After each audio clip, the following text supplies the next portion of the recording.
And call our workshop to order. First on our list of things is just a discussion on the discretionary funds application process. Tom, did you hand these out to everybody? I did not, but I have copies. Okay, Tom had some suggestions, so it's a good place for us to start with our discussion if we want to pass them down. So he kind of, and thank you for doing this for us, Tom. It will make it And it's on the easier. overhead too. Yeah, Oh, it's right here just too. to clarify, Oh, this is perfect. just a place to start a discussion, please. Thank you. So So I don't know if you want to read through it, but it just has that we would pay 175 per person and include one sponsor, not to be more than 10 per group, I'm assuming, right? And then if it's a national qualifier, we also pay 75 per person toward registration. Same thing, not more than 10 and one sponsor. It looks like it's listed out the different things that we've paid before. I don't know if everybody likes that. well, what I did just to, so you don't have to try to crunch all these numbers, but I just took what a normal year would look like. So we're not taking anything out of anybody's pocket. Staying at $175, but we're capping it at 10. On a normal year, like last year, our total would have come to about $11,725 roughly. On an extreme year, I mean, if we had multiple swimmers qualified, dancers, band, 5, we've never had 5 on All Northwest, but I mean, we had that kind of stuff. It could get as high as 14,000. Katie, I don't know if we can supplement that if we were to go over. But it looks like what I would like to say in the worst case scenario would be $1,500 roughly, or $1,600 over what we have in the fund. But it's just a place to start. I think we have Tony give us a list of national qualifiers. And when I say national qualifiers, I mean you can only attend the event if you qualified at a Wyoming High School Activities Association sanctioned culminating event. Right. And Tony could provide that. It'd be one email to Trevor, and anything that way, if you are a national qualifier like All Northwest or FFA, we're giving them just a little bit more towards registration. That was just a thought. Trying not to take anything out of anybody's pocket and still stay on the budget. So, Katie, just to clarify, we have what, about 12,500?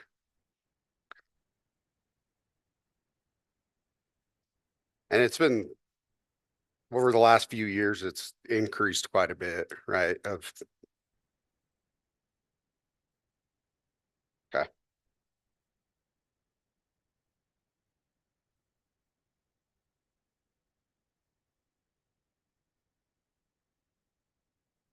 I like the idea that we're not trying to cut the fund back too far by leaving it at 175, but then capping it out. And then, I mean, if they got 12 kids, they can distribute that. They can take the average of 175 from 12 and distribute it between the 12 kids too. I like it too.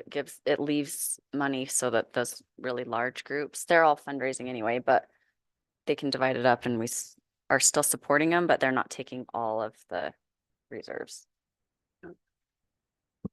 So I just think we have Tony provide us that list. We're not taking anything out of anybody's pocket, but we're not going to fund 16, 18, or 20 to go. We're just put a cap on it. Like I said, these are just my thoughts. I'm happy to. I don't have my heart set on this. It's a good outline. I like it.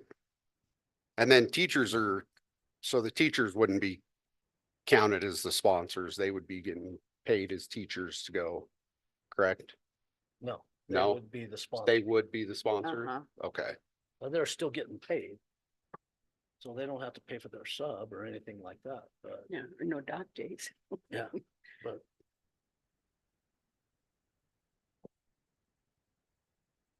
Yeah, I like Yeah, that. Does I do anybody have too. any I think it's a, problems with it?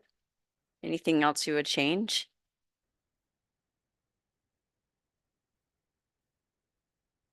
I mean, I think the 10 is a pretty good number because, I mean, on average, I haven't seen, but you guys have been here longer. I mean, is there a group that you can remember that takes 15, 16, 20 kids? well, the only two that take Is dance and or dance and Yeah. cheer. speech has taken 12 before and the theater's taken 11, it looks like. Dance took 16 and then 13. Okay. Band would maybe Yeah. Well, possibly, but I don't think they so. really go Alan, you might national, right? know. They don't usually go to anything national. I mean, band and choir, you gotta qualify. Yeah, but they don't qualify through the. No, but I mean, so we would still help fund that up to 10, Right. but that way it's not like you're paying out for 25 kids to go to it's a national national. competition, but it's it's not a not- national Right, they try out qualifier. those separately. It's Yeah, not a same with WSBA. dance. Yeah. Same with like, I think some of these, like same with theater for the one. I think, but I'm not sure if they qualify. That one might be.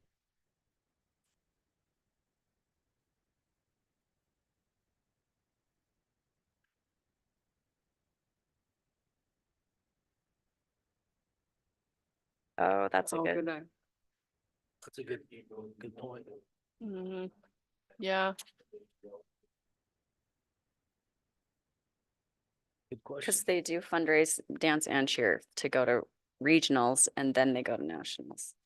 If they decide to go, but. And FFA, they just asked for us in the fall, but I know they'll have their nationals again. So maybe it, That's a good point. like, do we want to say once per semester or? Have we had dance? Do we know if dance or any of these groups have asked multiple times in the past throughout a school year? They've only asked the one time. I mean, I think if we had a little more than what we have right now, I think we could entertain doing more than one, but I think we cap it at one ask per year with. Cause if we went over budget last year and all these groups only asked one time, if we get groups coming back asking, it's plausibly gonna put us well over the budget. Well, what are groups that would go twice? I think FFA and Student Council both have multiple events, right? Or except if they're going to state, they're funded through. That's only national events, but. Right. FFA's never asked before simply- in the fall. so- Could we put a yearly cap on it? See what I'm saying? Yeah, we can do whatever. In that But are you case, talking like a yearly cap per person? We could do like 10 per ask with like a cap at 15 per year? Is that what you're I thinking? was just thinking of 10 total, 10 total? you know, they go 5 in the fall and 5 5 in in, the spring. I don't know. Or if five they in- got 8 going in the fall, then they can ask for Two two more more. in the.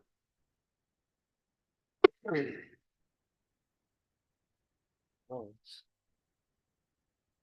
Pleasure of the board, what do you think? I mean, I kind of like the cap at one just because. I mean, we haven't had groups come back 3 or 4 times, it doesn't sound like, but. You hate to take away from a group that has never gone to something, I guess. You know what I mean? So. I mean, you hate to turn any of them away for anything, but. To try to accommodate any and every group at some level. I think you've got to try to put a cap somewhere. We could also do, like the first time, yes, and then the second time as we have funds still available. Like if we still have the 12,500 and we have however much left and FFA comes in for their Yeah. spring one and we have money left, Yeah, then they maybe are at the bottom of the list because they've already received money this school year, but When do people typically find out if, when they qualify? Like, whenever they have their state April? events, they all are different. That's probably fluid throughout the year, I would think. I A don't, lot of them don't, if it is a national qualifier, they don't know if they're qualified until however they Have place their it, state. state or regionals. cause then it becomes first first come, first serve at the end, right? Depending, you know. I mean, I don't know that we would We could turn do, anyone we could do away, but something like a second ask at the board's discretion. providing there's funds and. right. Let's do that, I think. Yeah, yeah, I like that idea. So it's not a no, but it's if funds are available. And don't hesitate, you know, don't Yeah, there- hesitate to ask. Right. Come for- don't I put think it it's on. important that we support these things. I agree. I mean, they're good things, but we still have a budget we gotta Right. try to maintain.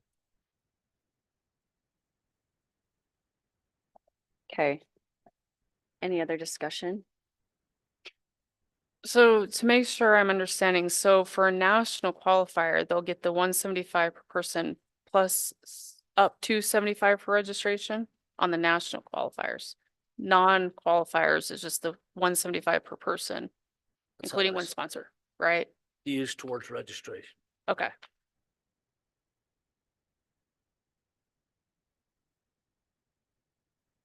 If I could just add, if somebody is prepared to make this motion in our regular board meeting, just be thinking about that and all that you want to share in that motion to make sure we get it accurate in the minutes and we make adjustments to any of the forms and all that applies. So And then did anybody see anything on the form that I think it looks like the changes we'd asked for before are here, but.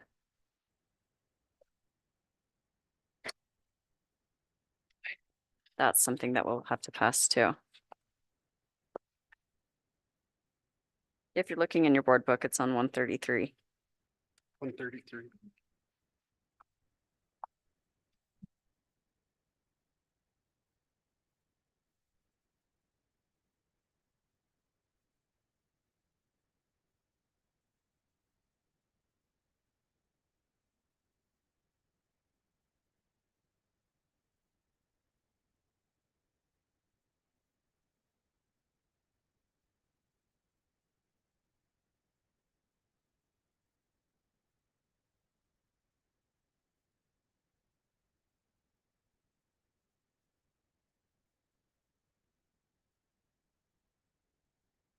So on number 2, where it says applicant supervisor sponsor name and principal's name, is this where like Mr. Skinner would have to sign off, Mr. Heslop?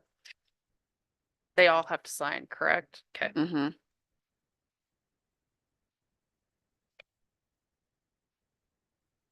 I missed that, Mandy, is it? Yep. On number 2, it says applicant's supervisor sponsor name and principal's name. So like if Mr. Skinner is the one requesting, he would have to sign, Mr. Heslop would have to sign. And is that all?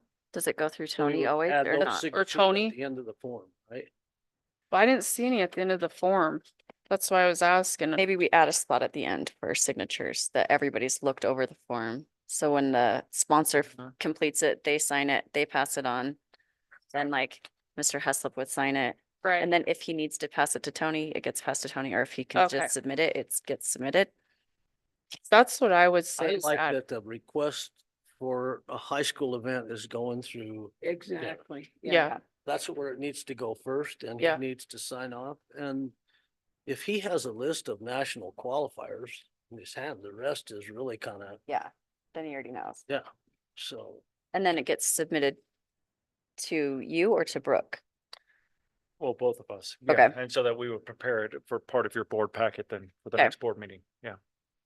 So in the funding request breakdown, then we'd have to amend the price totals then, right? Right.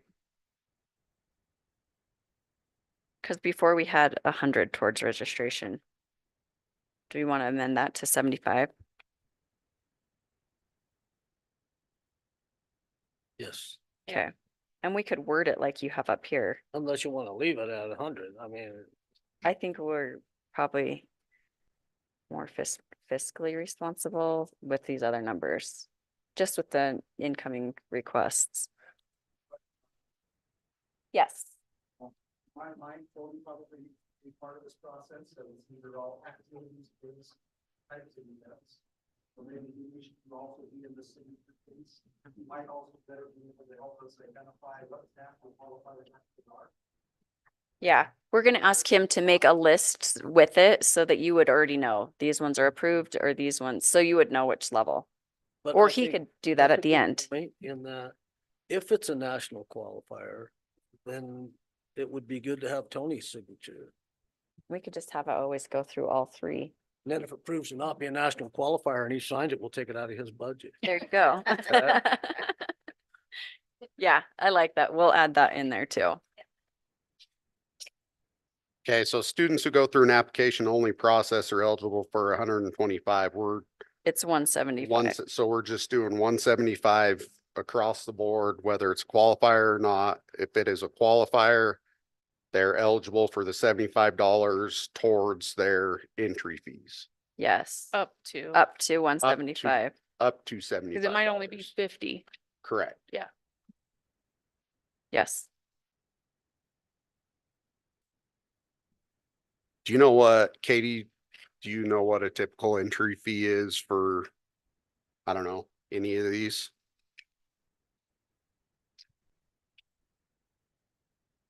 Mm-hmm.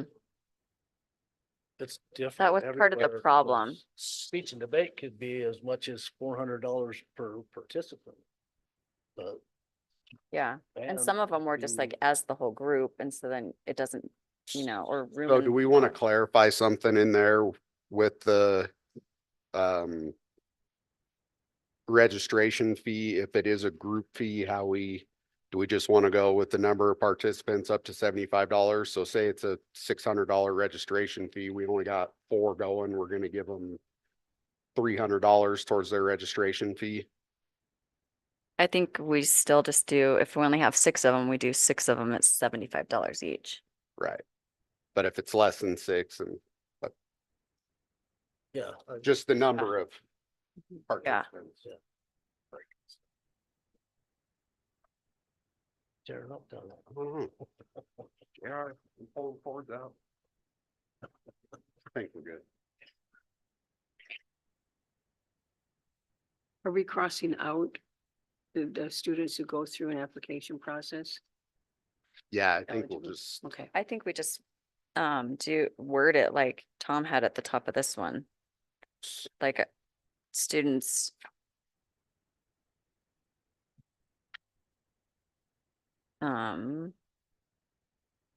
pay any student Yeah, that's just wanting to go to students an who- event, $175 up to 10 students per event. Yeah, If it's a and national and qualifier, including we one pay- sponsor. So we right? just cross out this line? Yeah. Okay.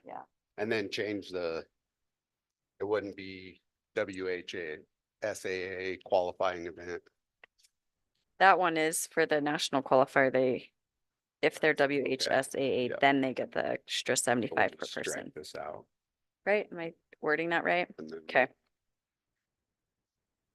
Student. So we want to add the word national qualifying event or number 7.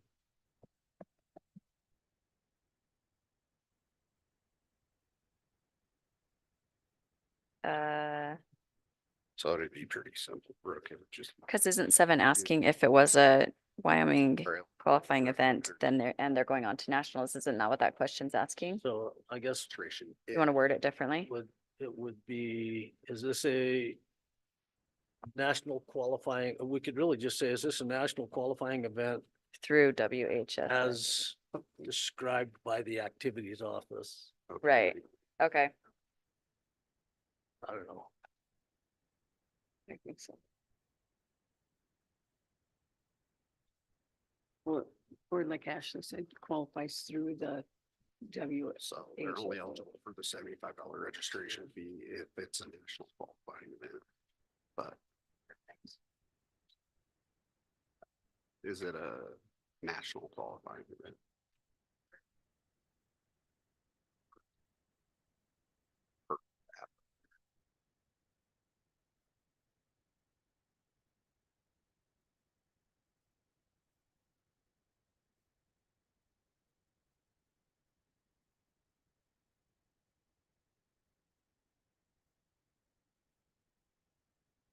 Are we gonna, Okay. are we gonna get this updated and then present it at the next board meeting, or do we want to make a motion tonight? Go ahead. I think we make a motion Yeah. tonight with Yeah. the changes and present the changes. Okay. Does that sound good to everyone? That way we have it in. So let's make Okay. sure It's ready to roll Okay, instead of putting it off another month. yeah. So I think what we have is that to pass it with the changes in 7, is this a national event as described through the activities office? Is that worded? What I Fairly? wrote here is, Okay, is this a national qualifying event as outlined by the activities office? okay, I like that, as outlined through the activities office. Tom's got us. And then on Got it. 12, Mm-hmm, we're just gonna change the numbers, right? Students who go through Wyoming High School qualifying event are eligible. yeah, We're just gonna say students are eligible, student participants are eligible up to $175 per person, mm-hmm, up to 10 people. and include one sponsor. Which includes the sponsor, right? So it'd be 10. I would do 10 kids and a sponsor. Participants. And one sponsor.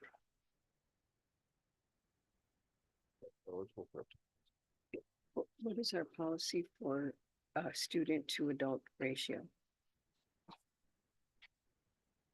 Or what? Let's do A I don't know, policy is for it what- student to adult Like if you- ratio. for these trips? No, do we have a policy for that? I don't think it's just Oh, in okay. I common just- sense, like 5 to 1, 7 to 1. Yeah, Yeah, that's what true. the event is. Yeah. Well, because then I was just thinking there's 2 sponsors then, right? Yeah. It's a big. Mhm. Okay, Plus $75 towards registration if it's a national qualifying event. yes.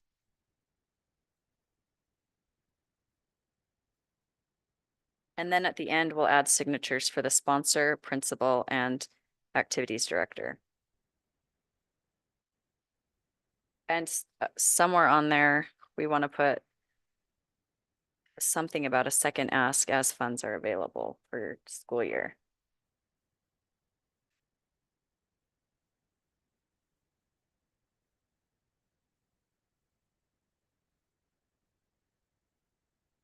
Is that all of it?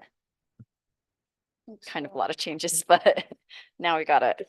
We got it, I think. We'll see how it works. Yeah. I think Who- it'll be fine. Does somebody want to volunteer now for, planning to make this announcement at our next meeting? I'm writing this I down. think and that's I'll- why Tom's Got writing I it up. think. Oh, Tom's got Tom's it got all it. written up? Okay, good. Awesome. Good. I was watching him. He's got it. Okay, good. Good. We support Tom. This part up during that, so they see, we don't have the changes on here yet. so Mhm. let's go over it. Yeah, if you want to just scroll through so they can That a see live what where document? the changes are. No, okay. Perfect. Say if it's a live Okay, with document. that, we're gonna move on to our second part, the strategic plan discussion. Great, thank you, thank you. Just a couple of quick things under the strategic plan updates here.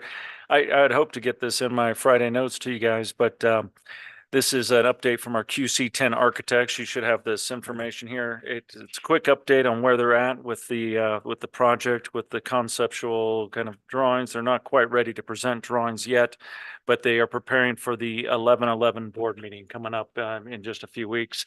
At our next board meeting, they'll be here to present. They're also going to spend more time with the teachers and the staff at the high school and talk about some of these concepts during the day on the 11th to make sure everybody's up to speed with some of these options. There are 3 main options that they talk about here.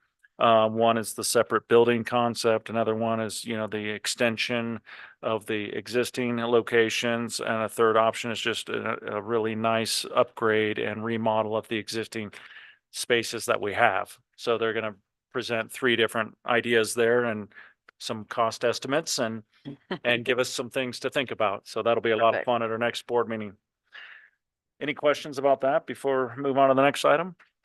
Just another quick update was around the conversation we had last month during our work session around the term of Zen dens that the counselors use with their spaces for students to get resources at each of our schools. And I know Dr. Demaray did some work with our counselors and came up with a collection of new terminologies that each of the schools wanted to use. Would you be up for sharing some of those out, some of those new terms?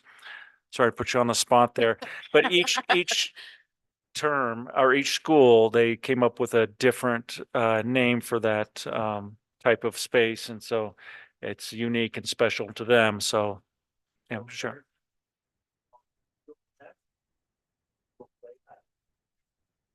Washington, Canada's workshop.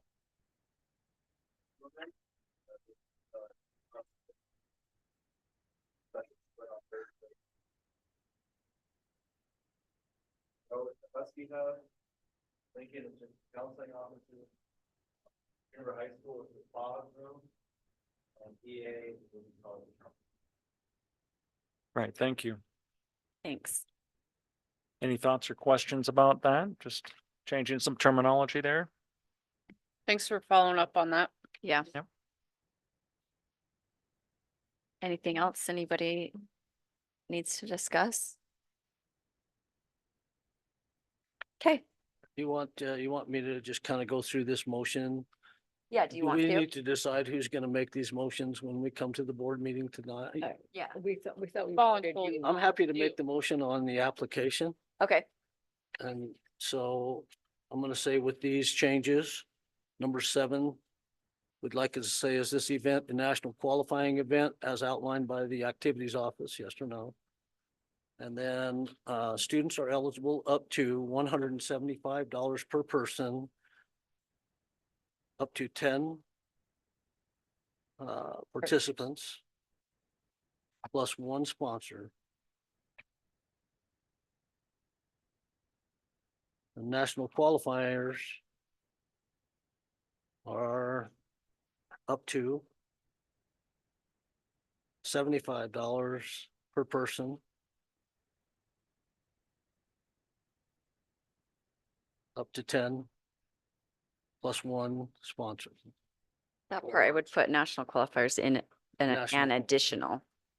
So, because they would get the Okay, 175 up and, to an additional. Yeah. Okay, Board's registration.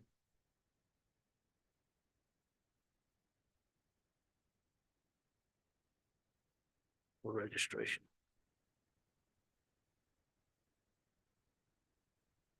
You don't have to read that writing because it's. we should have. And then signatures at the end, a signature and a date for the sponsor, signature and a date for the activities director if it's a national qualifying event, and a signature and a date for the principal. yes, And then with the addition of, a second ask is optional, providing all groups are considered and funds are available. per school year, maybe, That way, a second ask doesn't come in before right, springtime. yes. Perfect. I We think okay that's with all the that? changes. So somebody else. It's a little bit ambiguous Yeah, still on the quick- national quick- qualifiers. We're saying national qualifiers are a determining factor. What about nationals themselves?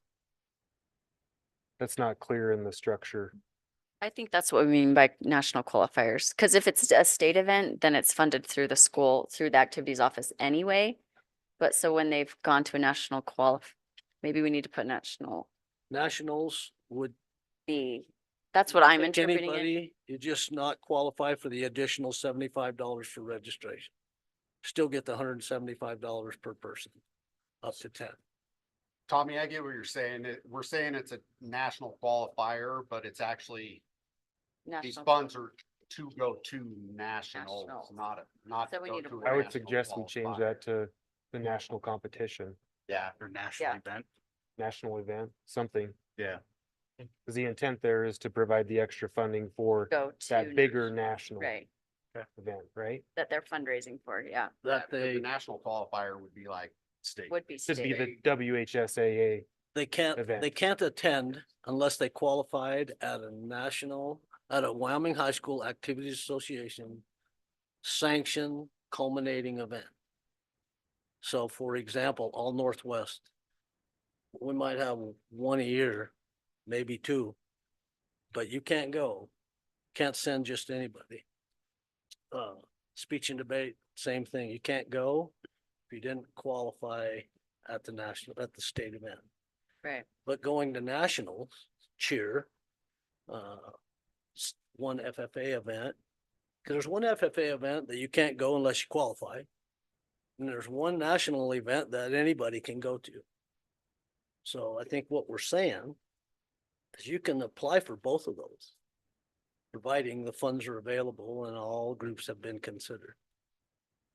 do you want to reread what we have for under the funding request breakdown? Tommy, did you get one of these? Yeah. I think we maybe just need to change the wording to, instead of saying qualifier, but, so will you just read it again? Okay, On the number 7, like on our application, or is that what it is? Yeah, Under number 7. 12, Funding request breakdown. yeah. okay. Students are eligible up to $175 per person, up to 10 participants plus one sponsor. National qualifying events, an additional, for national qualifying events, up to an additional $75 per person, up to 10 participants and one sponsor dedicated for registration. Do you want to change that wording? To me, that reads as though They're the qualifying. event leading up to nationals. So that maybe the instead intent? we put national, Just needs national event. yeah, instead of national qualifying, just put national event. Events that qualify for nationals. Is that? No, No. Well, they've already qualified. I don't know how to word that. WHSAA qualifying national event. But I think correct me if I'm wrong, but aren't you saying that what he's asking is these funds are specifically used for them to go to nationals, Correct. right? And the way we're wording it is it sounds like they're going to an event to qualify. Qualify. Right.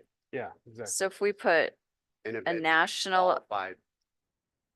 event qualified through WHSAA, National event qualified through WHSAA. That sound better? that outlined what the WHSAA activities are. sanctioned. Oh, there you There you go. go, sanctioned. Sanctioned, I like it. Say what? Easier. Just out. Yeah. Sorry. Sanctioned. National event So a national event. Right, Tommy? through What did we just say? Sanctioned. WSAA sanctioned event. Sanctioned.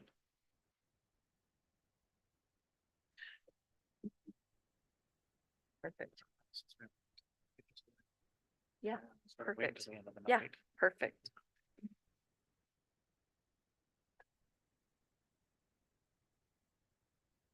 Sorry, I'm a slow rider. That's No, okay. you're good. We're just all watching. Yeah, this. I could start talking about some other things if that'd be all right. Just to get- Oh. While you're still writing that down. No, that's not all right. Don't hurt. What do you think, Darren?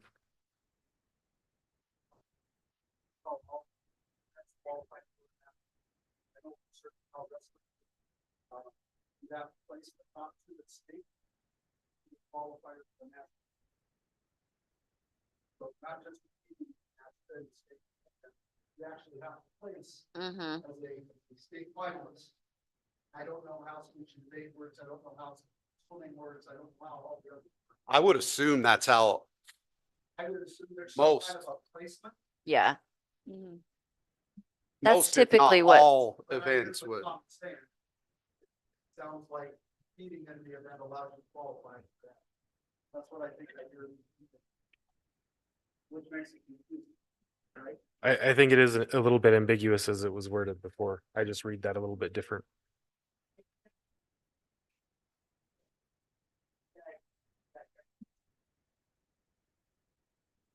Goes through a national.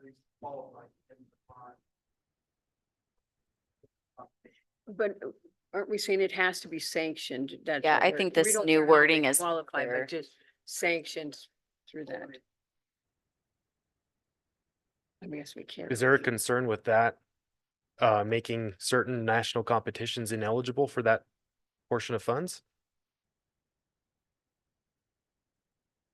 What did Tom Because say? there are no,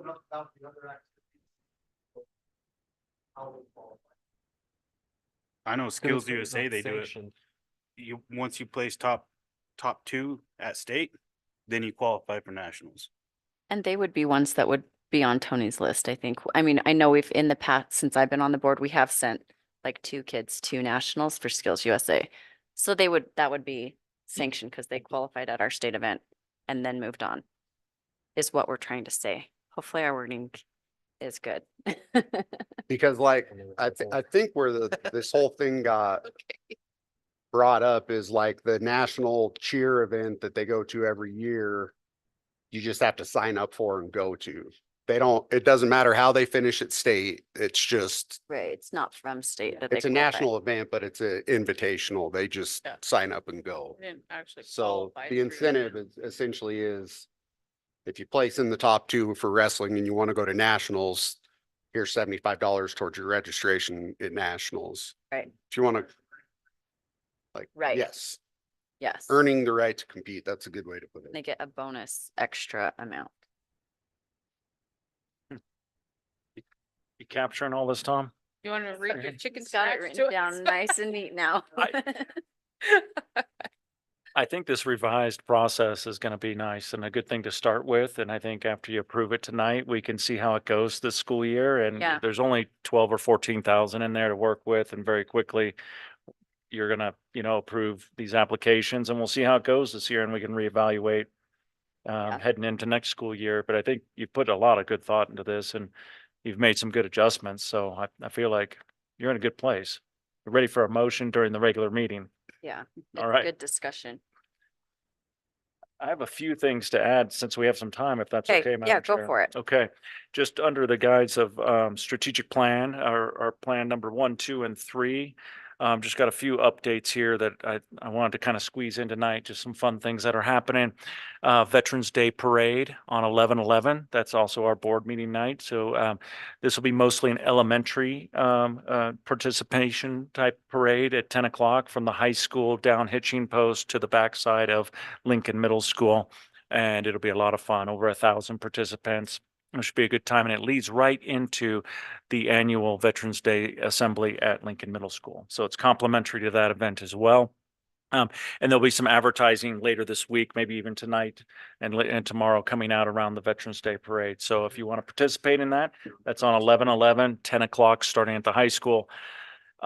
I want to share some highlights from the Wyoming Department of Education accreditation peer review, just because I want to make sure you all are aware how special this is. They came to us after every 5 years, they come to our district to evaluate our district and several districts. They're focused on the southwest corner of the state this year. And there's 14 different categories of concepts that make up a district, from your budget to your academics, your curriculum, your school cultures, and goes on and on and on. So they do a deep dive into all these different areas and really scrutinize the work that we're doing here.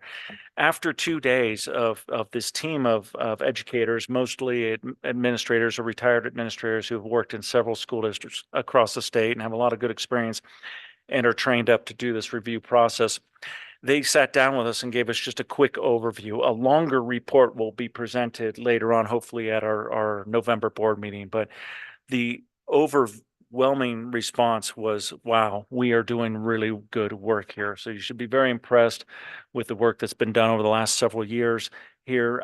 They said they highlighted many aspects of our district that are exemplars that they want to share out with the rest of the state. And just overall giving us just this overarching kind of review of just this, we're landing in the top 2 to 3 best districts they've ever had the opportunity to review in the state of Wyoming.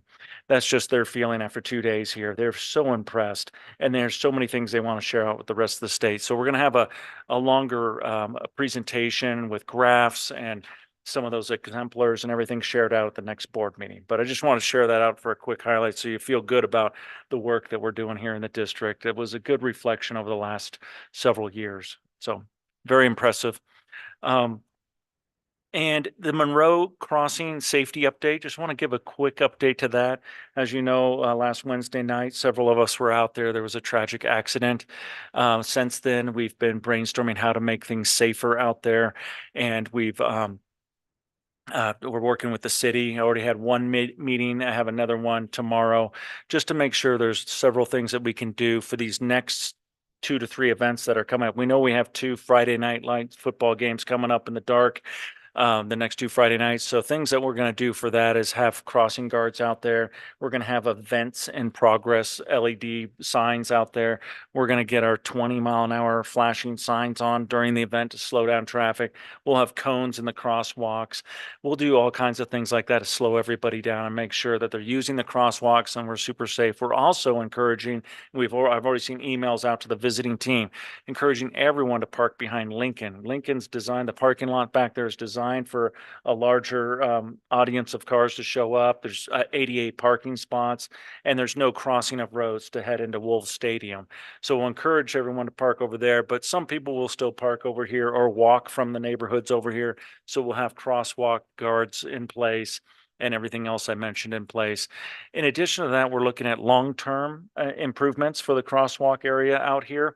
Because it's not just during events, it's also during the dismissal and arrival and dismissal at the middle school. There's a lot of action with buses and parent drop off and kids walking. So we're talking with the city and looking towards grants and other financial opportunities to put in a better infrastructure there just to make it safer. Maybe something like you see in some of these larger cities where you push a button and the whole crosswalk thing stops traffic and allows everybody to walk across.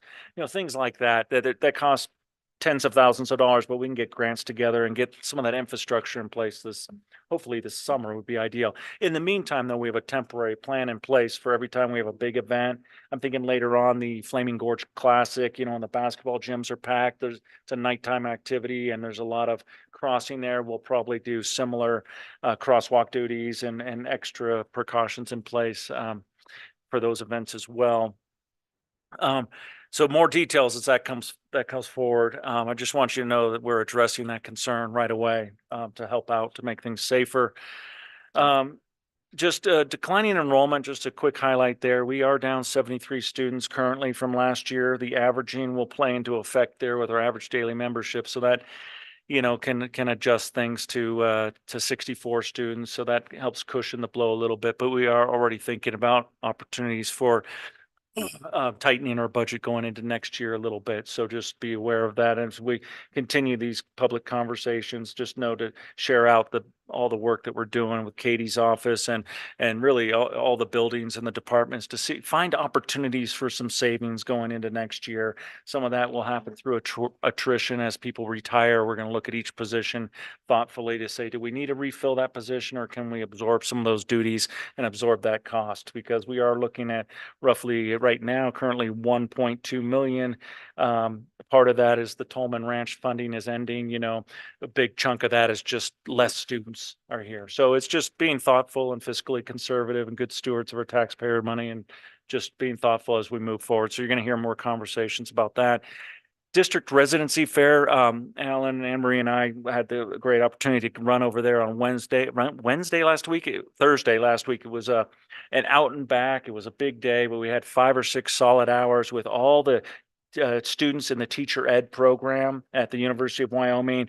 They were funneled through to talk about their student teaching opportunities with several school districts. There were probably 20 to 22, maybe 24 districts, roughly half the districts in the state represented us there as well. Great conversations with all these rising stars, these future teachers of Wyoming, right? They're in their second or third to last year. You know, they're almost completing. They're talking about student teacher placements and wanting to learn more about us. It was also great to talk with other professors there, other school district leaders there as well. It was a great opportunity for us to make a good impression on behalf of Green River at this event.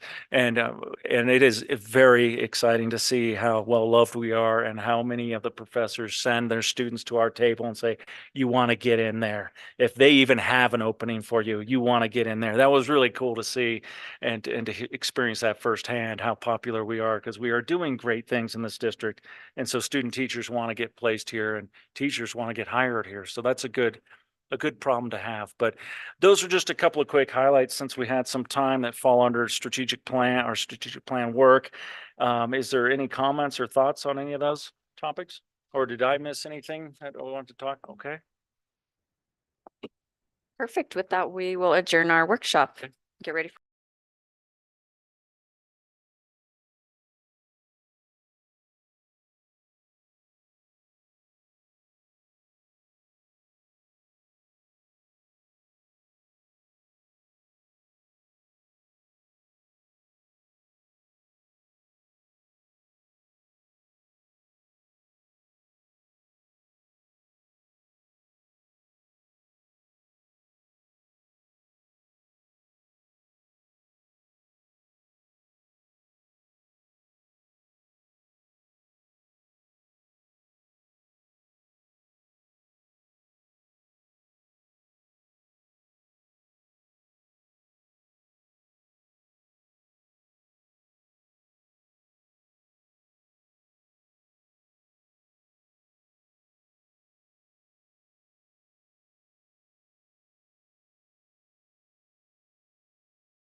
Okay, we're gonna go ahead and call our meeting to order. We'll start with our roll call. Tate Davis, Present. Mandy Drinkle, Present. Daniel Flom, Present. Michelle Foley, Present. Tommy Toman, Present. Tom Wilson, Present. and me present. Okay, perfect. We will go ahead and do our Pledge of Allegiance. I see we have our tennis team here. Will you guys lead us in the pledge?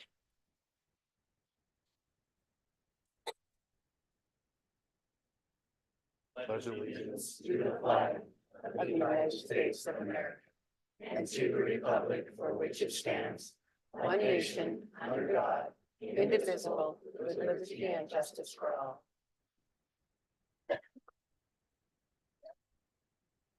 Okay, now is the appropriate time for visitors in the audience to be recognized and to speak on items both on the agenda and of general concerns to the patrons of the Green River Schools. There will be a limit of 3 minutes for an individual and 5 minutes for a group spokesperson. No speaker shall speak more than twice on any issue. The board is legally obligated to maintain confidentiality concerning district personnel, and therefore matters concerning district personnel will not be discussed. Do I have anybody? Mr. Skinner.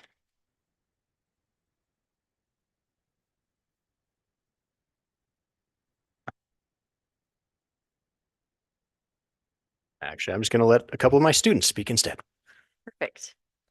Good evening, Superintendent Cooper and distinguished members of the board. We are here on behalf of Green River High School's theater program. My name is Taylor Kendall. And my name is Caitlin Tanner. We are here to invite you to come to this year's musical, Addams Family. We will be performing the November 6th, 7th, 8th, and 10th. This is a really great show to come and watch because not only are many high schoolers participating, but there are also middle schoolers in the show that are going to perform alongside of us. We would really appreciate seeing your guys' faces in the crowd. Thank you so much for your Could time. you repeat the dates again, please? Yes, it will be November 6th, 7th, 8th, and 10th. And At what 7. time? And on the 8th, it is at noon, right? At what? 1. 7 o'clock, all the other nights. The 8th is at 1 o'clock. Thank you. Great, thank you. Thank you. Any other comments? Okay, we will move forward with 2.02, recognition of all conference and regional boys and girls tennis. Dr. Demaray. Thank you, Madam Chair, Dr. Cooper, and Board of Trustees. Mr. Beardsley is currently supervising our volleyball games, and so he was unable to attend tonight. So he asked me to come up here and speak a little bit on Coach Harder, who we'd like to have come on up here real quick. So Coach Harder, once again, was our 4A South Regional Boys Coach of the Year. I think they're going to probably name that award after him pretty soon. And they were regional champs as boys, and I know he'll be speaking on that. And it doesn't surprise me as this fall I had a chance to meet with some of his student athletes as we were doing our accreditation and seeing some of them out there on the tennis courts and just listening to his athletes, even those that may not feel as though they're as competitive as the others, but just enjoy being a part of a team and Coach Harder taking those on. And I know he recruits heavily as he used to recruit against the volleyball team quite a bit. But he's always out there and he's always encouraging kids, look, just come out and participate and we'll kind of see where it takes us. And a lot of times those kids that may not feel like they can be competitive become, a really good athlete in that sport and find a lot of success. And so it's not surprising that his teams have a lot of success, and that he himself has been recognized by his peers as, again, our South Regional Coach of the Year. So without ado, congratulations, Coach Harder.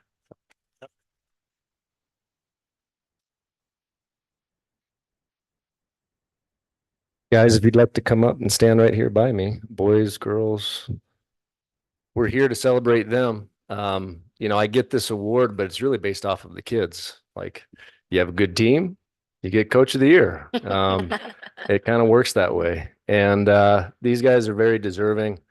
They look sharp tonight. A lot of them brought their medals, and I'm going to talk about that tonight.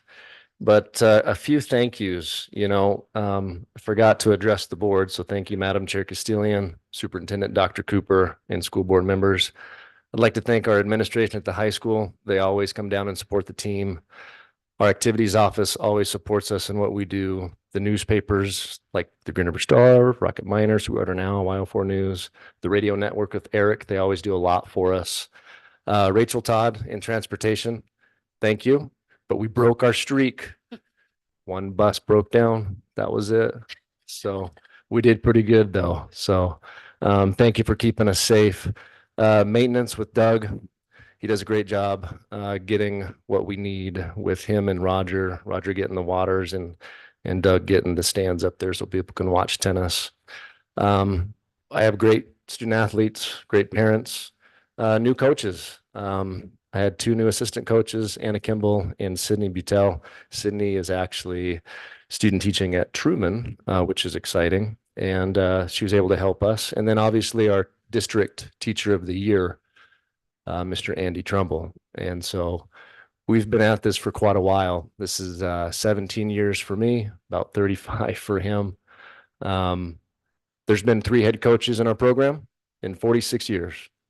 That's pretty unheard of. So thank you for letting me come up here and talk about these guys. So here we go.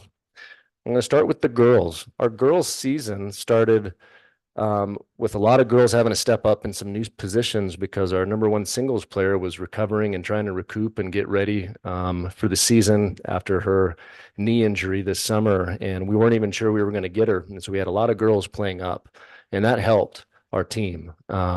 Eventually she came back, and our girls were able to have a pretty good conference record. In conference, they were 5-2. They were regional runner-ups, which was awesome because they were sitting about 4th place going into that tournament, and they hit the gas, and it was fun to watch. So at regionals, I'm going to talk about each of the girls. So if you could raise your hand so everybody knows who you are. Our #1 singles player was Rylan Arnell.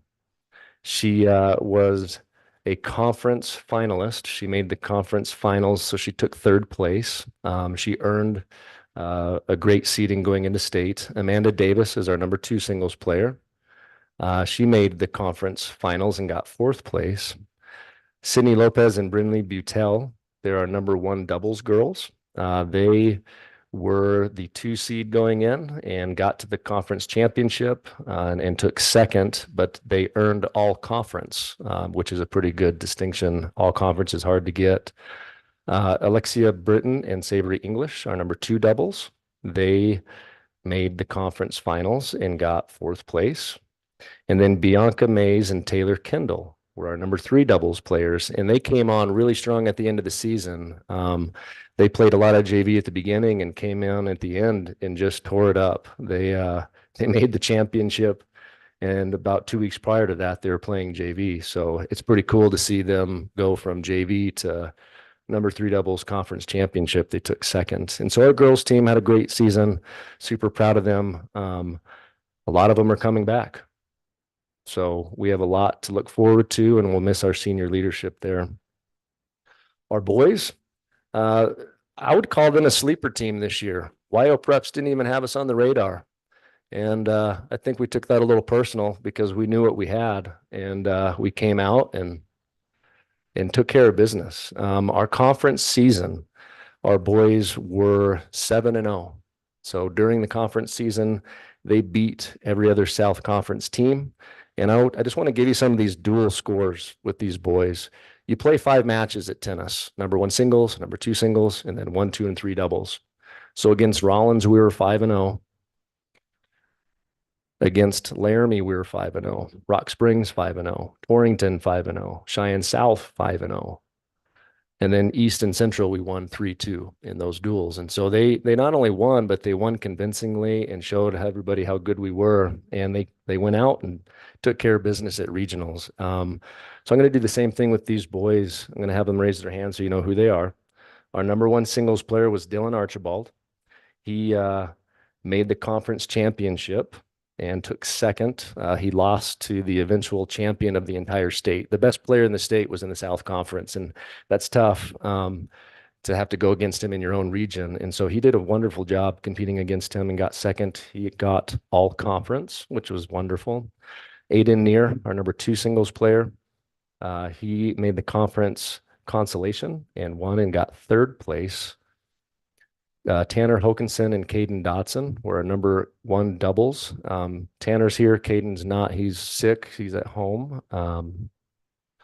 They were our conference champions. So they came out and they were the number 1 team going in and took care of business in straight sets all the way through. I mean, they had a great regional tournament. They won it.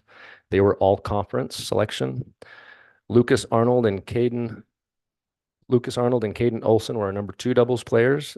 They made the conference championship and took second, which is pretty impressive because they're freshmen. And making number 2 doubles is pretty impressive as freshmen, let alone making it to the conference championship. So that was pretty cool to see. They were 1 spot off of all conference, which is tough because they were definitely deserving. Our number 3 doubles boys, Ethan Bundy and Blaze Taylor, they were our regional champions. They were the number 1 team going in and won it as well. And so they were all conference selection. So you have to be the number 1 team to get all conference, and they did. Obviously, state didn't go quite as well as we wanted, but we still had some successful individuals at state. Number 1 doubles were playing on the last day, and so were our number 3 doubles. They all took 4th place, which is pretty good out of 16 teams. In tennis, it's all classifications. It's not just 4A versus 3. I mean, there's not a 4A, a tournament, and a 3A tournament, and a 2A tournament. It's one. You got everybody. And so it's a huge tournament. It takes 3 days to get through, and they did really well. I'm super proud of them. It's really fun when you go to these tournaments and on the last day, especially at regionals. At regionals on Saturday, it was a sea of green and black.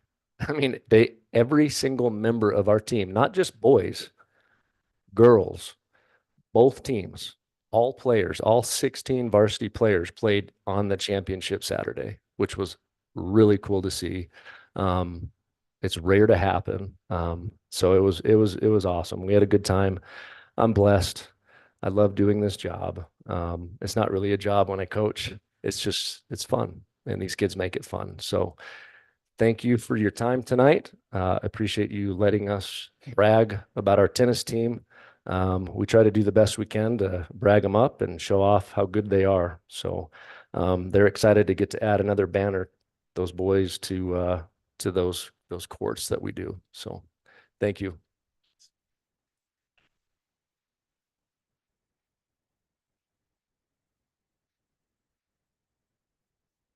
Thank you. Congratulations.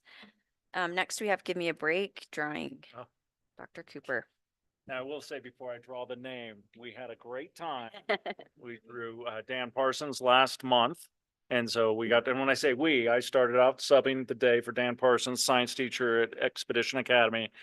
And then I think Anne Marie went next. She took a class period and subbed, and then Alan finished up the day there. So it was a lot of fun. It was fun teaching with the kids and working with the staff there. So let's see who we draw this time.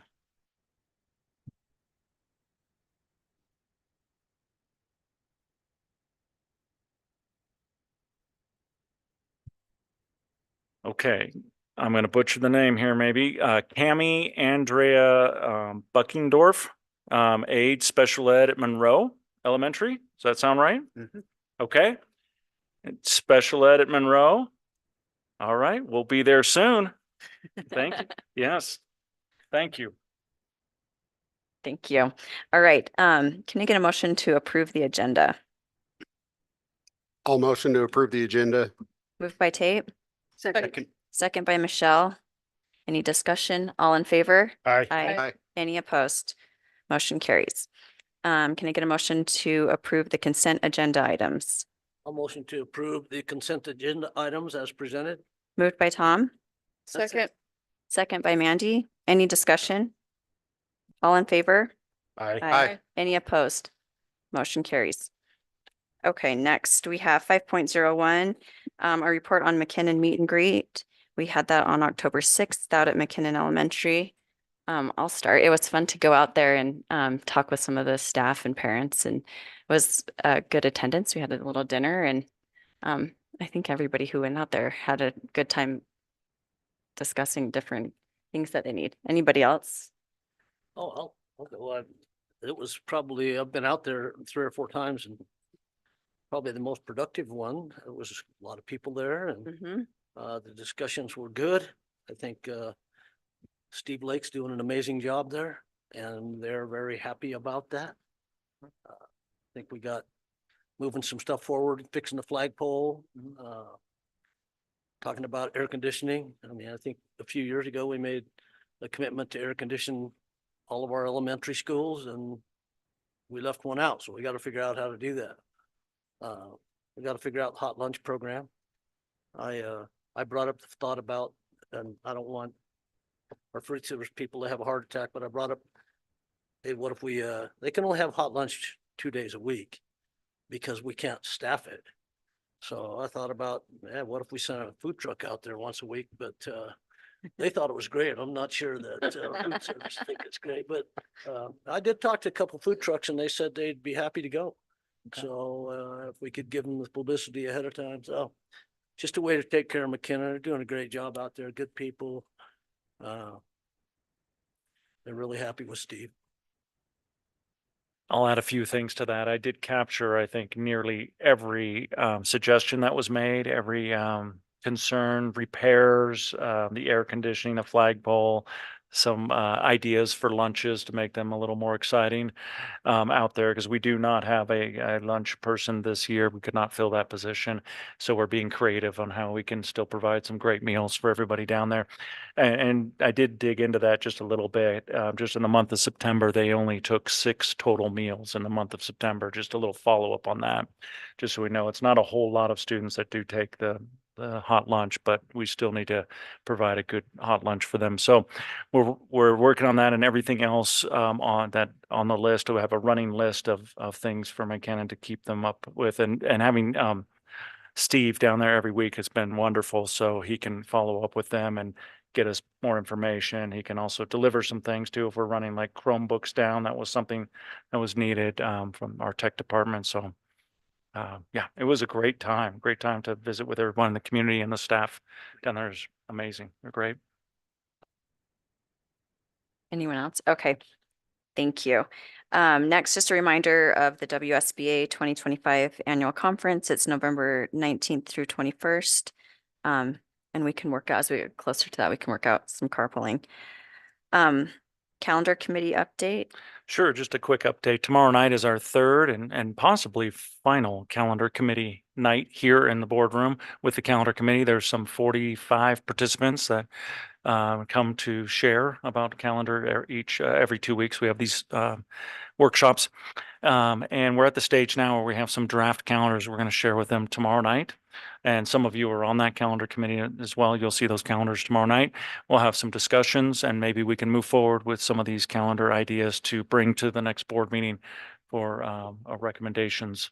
Again, just to remind everyone, we're working on the next 3 school years, trying to iron that out and what that looks like, so that everyone knows what dates we're looking at for the next 3 school years. Perfect. Thank you. And it has been well attended. Mhm. Sometimes we see the attendance drop off, but it has been well attended. So that's good. A lot of input. Okay. Superintendent's 90-day entry plan. Yeah, Final just report. just a final summary on that. I've been talking about this 90-day entry plan since I first met all of you and handed it out in the interviews, and I handed it out everywhere because I thought it gave kind of a good structure to some of the thinking I was doing around this district and coming on board and what all that would involve.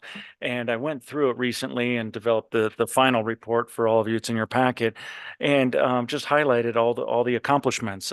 Most of it was a lot of communication, a lot of networking, a lot of listening and learning from all the established processes and groups and committees and great staff that we have in place. So I did a lot of that over the last 90 days. And I feel like I'm finally at a place where I've moved from that candidate back in March through that interview process through the spring. I came several times in the spring. I nearly made every date that I proposed on that entry plan. I came up here, took time off from my last job, came up here to spend time with all of you and get to know all of you better and get to know the schools better so that I was well prepared to start in July. And in July, we jumped in and started right into the work. And it's been a wonderful time, a great experience. Everyone's so welcoming here, the community, the staff. It's been all around a great experience. And now I feel like we're at the end of that 90-day period. So I thought I'd finalize that report and kind of close that chapter and move on to now I'm the established superintendent of the school district, and we're going to move forward full steam ahead now. So thank you. Thank you for all your support. And if you have any questions about that final report, it's just some highlights of the last 90 days. Please, you can ask at any time. Thank you. And thanks for keeping us well informed. I think that's one thing that everybody's commented. We get a lot of information and we appreciate that. Next, we have recognition of new teachers, Mrs. Covey. Good evening, Madam Chair Castilian, Dr. Cooper Superintendent, and Board. We are so excited with our group of new teachers that we have hired. Our principals have done an amazing job of finding some pretty dynamic educators in the classroom, and you can see their names are up there, and many of them are here tonight and are going to be introduced by their principal. I am going to introduce a few of them this evening as their principals are unable to be here tonight. So I get the honor of introducing, first of all, some of the teachers at Harrison for Mr. Lake. And we're going to start with Ashley Roper. If she wants to raise her hand, show us who she is. Ashley Roper, you grew up in Delta, Utah, and you received your bachelor's degree in elementary education as well as your master's degree in curriculum and instruction from Western Governors. And you knew at a young age this is what you wanted to do, being a teacher. And you've had wonderful teachers throughout her years, and has inspired her to go into this field of education. And she finds it to be very rewarding. And just a little something about her and be interesting that people might not know is that she loves to hunt, and she already filled her cow elk tag. So yay. There we go. Check that one off. There's many right now here very jealous of that. And Steve wanted to let you know that you've just been a great addition to the kinder team. She is teaching kindergarten. I should have said that. And you have your hands full a little bit this year, and you have just been doing a fantastic job. So she's a quarter in. We're excited that she's here with us. So welcome, Ashley. Nice. Thank you. All right, still at Harrison, we have Amy Williams, who is our school nurse. She has some of her background and knowledge. She's been a labor and delivery nurse and the NICU pediatrics for over 10 years in Cheyenne. And then she has also traveled for 2.5 and has spent the last 1.5 years as an infusion clinic nurse at Memorial Hospital and a PRN in the labor and delivery. And now she's joining Harrison. She got her degree at LCCC in Cheyenne and then her bachelor's at Western Governors. She loves kids and helping kids, and it's the best of both worlds, being in the school on the nursing side and still helping the kids. And a little something interesting about her, she almost went to the Olympics for shooting archery. You and Ashley might need to connect up here. So welcome to Ashley and Amy at Harrison.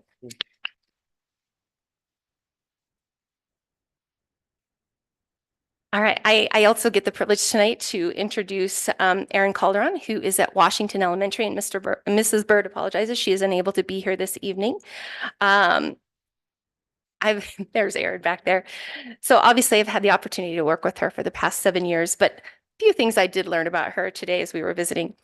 She grew up in Lancaster, California, and also she received her BS in kinesiology with a concentration in education at Cal Poly and her master's of education at Grand Canyon. And she is currently teaching special education resource for our kindergarten through 2nd grade students at Washington.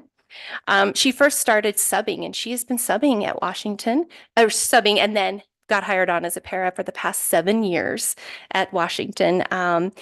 And so she's excited to be hired on, and she really attributes a lot of her growth to Mrs. Borchard, who has supported her throughout this degree and just working with her as a para in that classroom as well.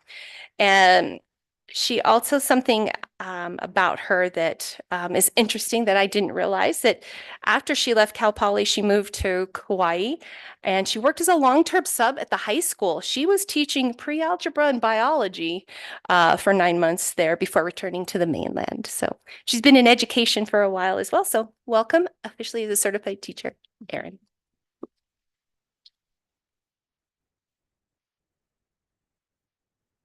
All right, now we're going to Truman Elementary. It's Nathan Nelson here this evening. There he is. So again, Mr. Faginzer is unable to be here this evening, so I get the honor to also recognize Nathan.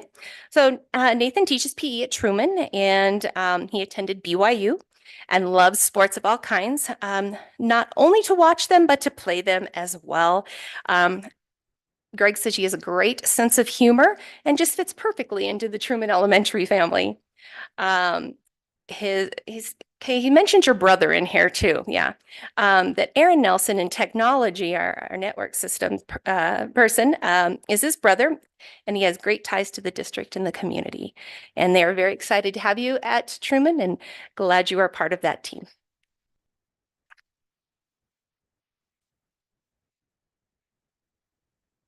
Mr. Iamone, are you ready?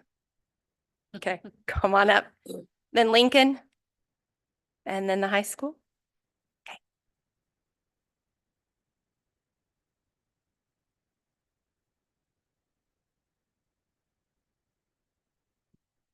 Good evening, Madam Chair Castillion, Dr. Cooper, esteemed members of the board. We have 3 people to introduce tonight.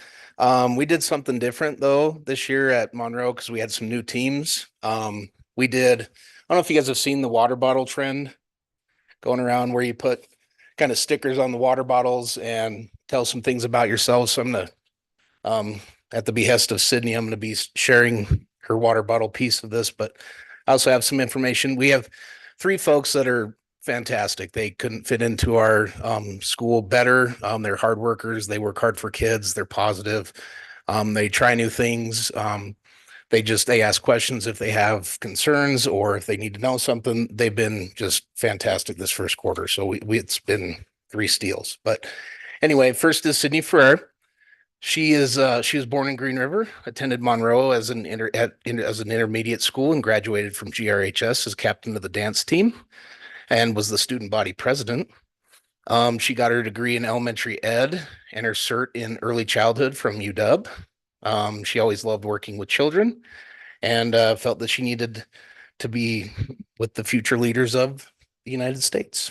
So they added 3 things on their little sticker. So Sydney, you may not know that may need to know about her is that she loves books. She is engaged. So now we can.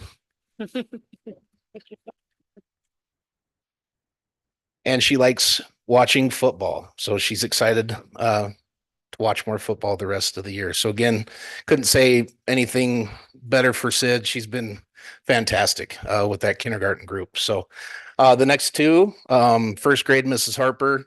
She couldn't be here tonight. She had 2 sick kiddos, so she apologizes for not being here. She planned on being here, but Nicole Harper is teaching first grade. She's born in Portland, Oregon. She's lived in Green River for 12 years. She graduated from Oregon State with a double degree in elementary ed and human development and family science. She got into the education field to teach and inspire love for learning so that school becomes a place students are excited to be and where they feel valued, challenged, and encouraged to reach their full potential. Her kids come first and foremost. She's one lucky mama, she says. She doesn't like to eat mushrooms. They just look adorable. She loves plants. She has over 100 plants in her house and have entire sunroom dedicated to them. Again, Mrs. Harper, she teaches first grade. She's also fantastic.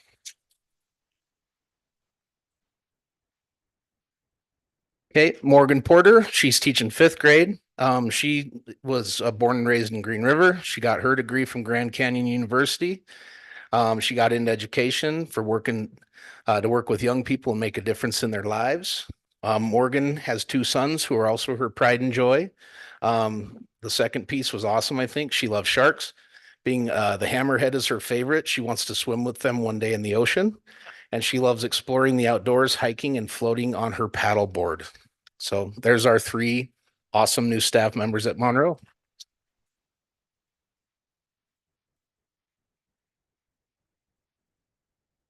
Okay, I'm going to step in one more for just a quick second as Lincoln makes their way up. We have a couple other staff members from Truman. Tara Adams, I don't, Tara, are you here tonight? Tara has been with us in the past and left. She couldn't get enough of us. So she came back and we're excited to have her returning here to Sweetwater too. And kind of the same thing for Alex Bailey, who spent time as a counselor at Truman as well and has now returned and we're excited to have her back also. Mandy Igler, is she here this evening? She is our Title I teacher at Truman, and I've been enjoying getting to know her through our Title I meetings and as she's learning that role and that certified teacher, and we're excited to have her making some great impact and providing interventions for our students there at Truman as well. So let's welcome those last three teachers at Truman.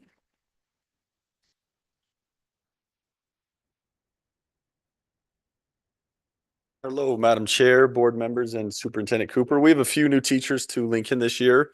I'll start with the sixth grade teachers.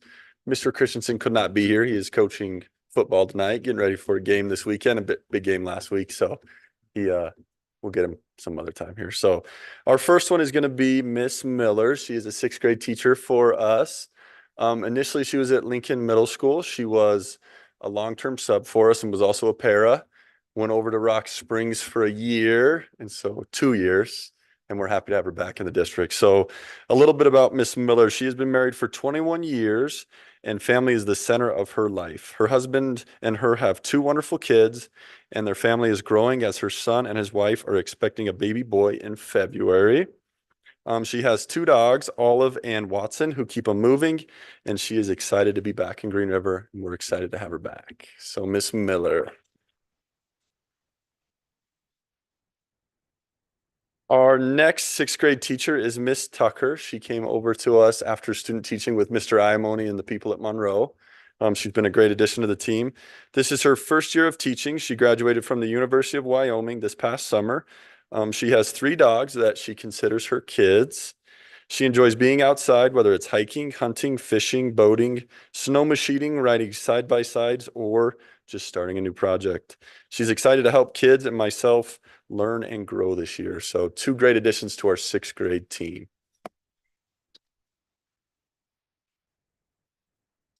All right, thank you. I'm going to introduce a few more here, but I would like to say that we've hired a bunch of great paras as well, and a school secretary as well too. And so they're not listed tonight, but we're sure glad they're part of the team.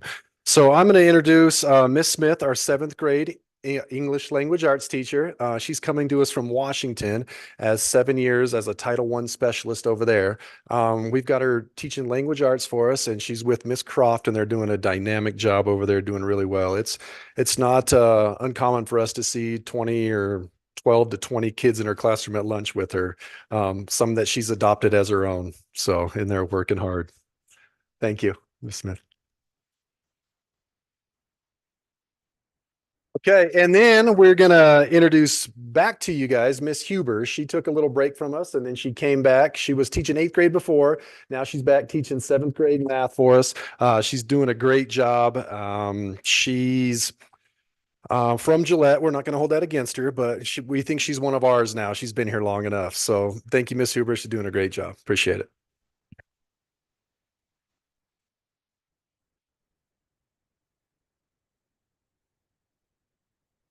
Holy smokes. Little tall. Madam Chair, Superintendent Cooper and Board of Trustees, we have one teacher added to our team this year, and that's Miss Andrea Dewey. Andrea couldn't be here tonight because she's currently coaching our varsity volleyball team. Andrea was a former student at Green River High School, graduated. She was a 3-sport all-state athlete in high school.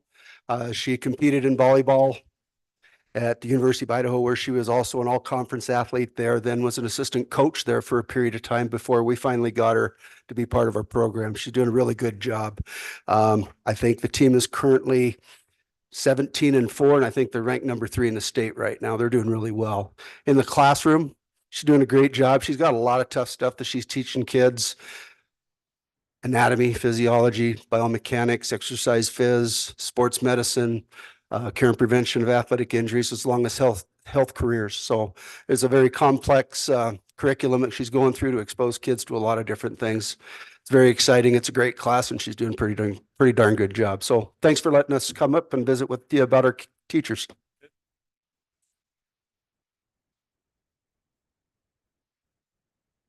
Thank you and welcome everyone to our district. We hope you love it as much as we do. Next, we have a presentation from Lincoln Middle School, the Before School Program. Mr. Mickelson.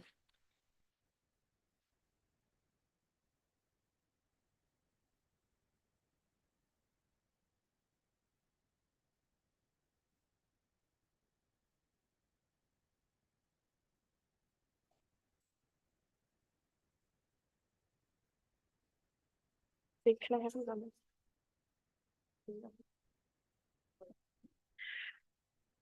Good evening, Madam Chair, Dr. Cooper, and Board of Trustees. My name is Sydney Hooten. I'm an assistant principal, at Lincoln Middle School. I'm nervous. They have all made me nervous this afternoon. So as you can see, I've brought a crew of elementary age kiddos as well as middle schoolers with me, as well as Miss Jamie Kennedy. She's our home ec teacher at Lincoln, and she also does our infant care class. And so we're going to talk a little bit about that. The picture we're sharing is only our Monroe kids with our middle school kids. Currently we have 29 elementary kids registered, I guess we could say, in our before school program. It is only elementary students, so kindergarten through 5th grade, and only students that are at our building. So their parent is a teacher or para at our building. And so I'll kind of get into how we got here. So go ahead, Jamie. So the last few years, my 2 kiddos are standing up here. I have a 4th and a 2nd grader, and my husband and I have really struggled with morning daycare. My husband has to be at work at 8 a.m. I'm at work at 7:15 or earlier. And so getting morning help for an hour in the morning is a couple $100 a week. I worked with Miss Kennedy and said, we have multiple kids running around, elementary age kids, from Monroe, from Harrison, from Washington. Is there some way that we can incorporate kind of how we can put them all in one area? So we don't have 10 or 15 parents trying to figure out what to do with their kids as well as teaching their classes. So we had that problem. We also know that daycares have been closing in town. It's hard to find a spot, especially if you're only a part-timer. And so then we did some work with Right Initiative and thought that we could probably find a way to make this work. It was going to definitely be a challenge. Last year we sent out a survey. There was 18 students that were going to be interested for elementary. Since then, like I said, we have 29. So our program has definitely grown since we've started. Go ahead, Jamie. So we really wanted this to be student-led. I know it's a lot for Jamie to already have the 21 in her class, let alone adding 23 on average more, and different ages. I mean, we're talking anywhere from 5 to 14 at this point. But we wanted this to be a student-led, give them some skills, some leadership skills, some responsibility. And we wanted this to be people having consistent daycare to help keep our teachers. So that's kind of where we started. Jamie, do you have anything to add? No. Okay, keep going. Miss Kennedy is definitely the heart of our program. She's really not happy that I have all these nice things to say about her on here. But her dedication, warmth, professionalism through this process of figuring this out has been absolutely incredible. There's definitely been highs. There's definitely been hard times. There's been things that we have to figure out on the fly. But she has coordinated with the middle schoolers down to the elementary kids. My own kids choose to come to Miss Jamie's every morning instead of going and getting donuts with their dad. So they absolutely adore the middle schoolers and Miss Jamie and all of their dedication. We could not make this program what it is without her. We also, over the summer, I met with Rachel. Rachel was gracious enough to get us a bus that takes our Harrison kids to Harrison. Our Truman kids walk with a couple of middle schoolers, and our Monroe kids walk with a couple of middle schoolers. We do know bad weather is coming. So we've had lots of discussions about when it is those bad days, what are we going to do? How are we going to handle some of that? You know, for the most part, we're Wyoming kids and they're used to the weather. But if it does come to some of those bad days, our teachers have already talked about how we can carpool, how we can kind of come together and make sure that our kids are getting to their elementary schools safe. So far, we've had a really good turnout. The bus drives through, picks up our Harrison kids early. They go on their way, and then each group of elementary kids walk to their respective buildings. We currently do not have anyone at Washington Elementary, so that was definitely a hiccup that we got to avoid this year. Leah has also been great. She offers breakfast to all the elementary kids, whoever wants it or needs it in the mornings. She has been very flexible with us. We know some days they want to eat, some days they don't want to eat. So she always has extra meals for us. So if they choose to eat, they can. And that way, when they get to their elementaries, they can go play with their friends or they can do whatever else they want to do in the mornings. So our middle schoolers make the lesson plans for what each kid group is going to do that day. They break them up by grade levels sometimes, and they work on academic supports. I know my son has enjoyed working on math. I know Miss Kennedy's son has also enjoyed math. They're all going to share a little bit about their experience as well, but they've done interactive playing. They play games. They go outside once a week and play kickball games. They get a little competitive. They also really focus on safety. We have had an incident where one of our youngsters decided to bite instead of using words. So we've had to work through that. But honestly, it's been really nice. The social interactions have been wonderful. It's really fun for me when my kids go out on the football field to go watch a football game and the teenagers are like, hey, Natalie, hi, Rhett, you know, and they get to talk and interact. And I know my daughter looks up to those girls and the teenagers that are in there for some role models. So that's really fun for me. We also wanted to make sure that this is connected all over the place, strategic plan and building goals. Communication is definitely key in our building, especially with this and with parents and all the different facets that we've had to endure. Miss Kennedy and I have worked really hard to kind of come up with some creative ideas and work through what's going to work, what's not going to work. Our hope is to bring in some daycare providers and be able to have them talk to the teenagers. Also work on that babysitting class. And then as you can see, they get their own babies for a night or two and having to work through that. So we're hitting all those goals as well as we work through this. Like I said, communication skills, growing that responsibility, teaching some empathy skills, and then really getting them ready for the future. I did ask them to come tonight. I was happy to see as many as I have. You know, public speaking is not a fun thing, but they're going to come up and they're going to share what they've learned and what they've liked about the program. One thing that I'm super excited about is I've had kids come up to the office and say, hey, Ms. Hooten, I'm only in here for a semester. I really want to stay all year. I absolutely have nothing against that. So a lot of them are going to be in there for the whole year, which is kind of cool because they can get better and grow it and really make it as effective as we possibly can. So without further ado, I'm going to let some of them talk. I've told them they can come stand up here if they just want to stand, or they can come share their thoughts. So I'm just going to kind of let whoever would like to go first. Okay. Hello, school board members and Superintendent Dr. Cooper. My name is Macy Davis. I am an 8th grader at Lincoln Middle School. I am here on behalf of the Before School program for my infant care class. I have seen many great things accomplished, and I would like to share some things with you that I enjoy about this program. I love building connections with the younger kids, and it gives me a strong sense of responsibility. I also think it's important for kids to have a positive role models, and more importantly, to be a positive role model.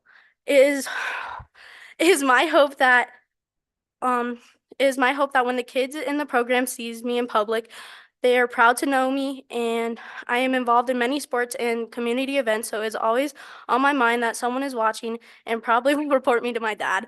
Jokes aside, I am thankful for Miss Kennedy and the staff at Lincoln for always trying to help me become a better version of who I am and give me opportunities to achieve that goal. Thank you for listening to me tonight.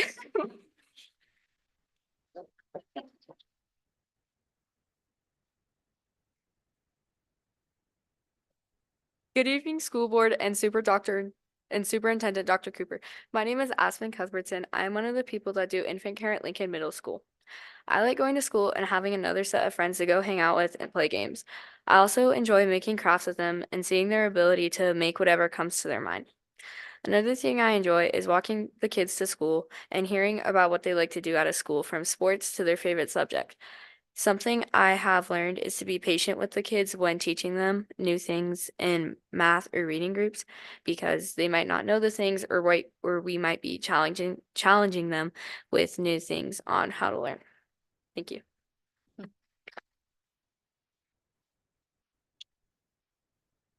Hello, Dr. Cooper and Board of Trustees. My name is Daphne Atkins, and I am here on behalf of my infant care class.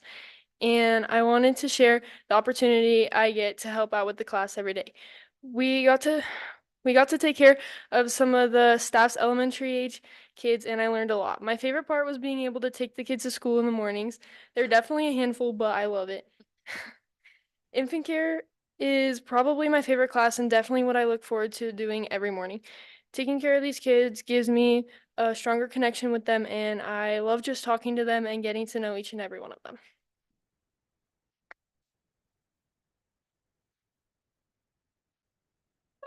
Okay. Hello, Dr. Cooper and the Board of Trustees. I am Natalie Magana, and I'm part of my 8th grade infant care class. Some people ask why I did it, but I'd say it's a one-of-a-kind experience. Especially if you get that electronic baby that cries during your quiet class. My favorite part of this class is to take care of the elementary level kids, of the teachers' elementary level kids, to be able to bond with each. It's fun to take care of them and create a great memory, of course, with us. Some things that I love is when we do our stations with the kids, we work like the basics with math and reading, working with each kid so that they can process and get to know more knowledge. We also, for them to get ready for the day and to wake up a little bit, we have extras, so like crafts for them to express their creativity, outdoor activities, indoor activities, including movies. I can say more, but I'll end with this. Every kid is different, and that's what makes so special and unique about this class. Thank you.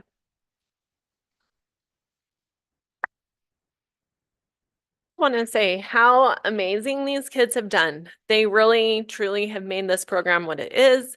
Their responsibility, their leadership, it is amazing. And I appreciate each and every one of them.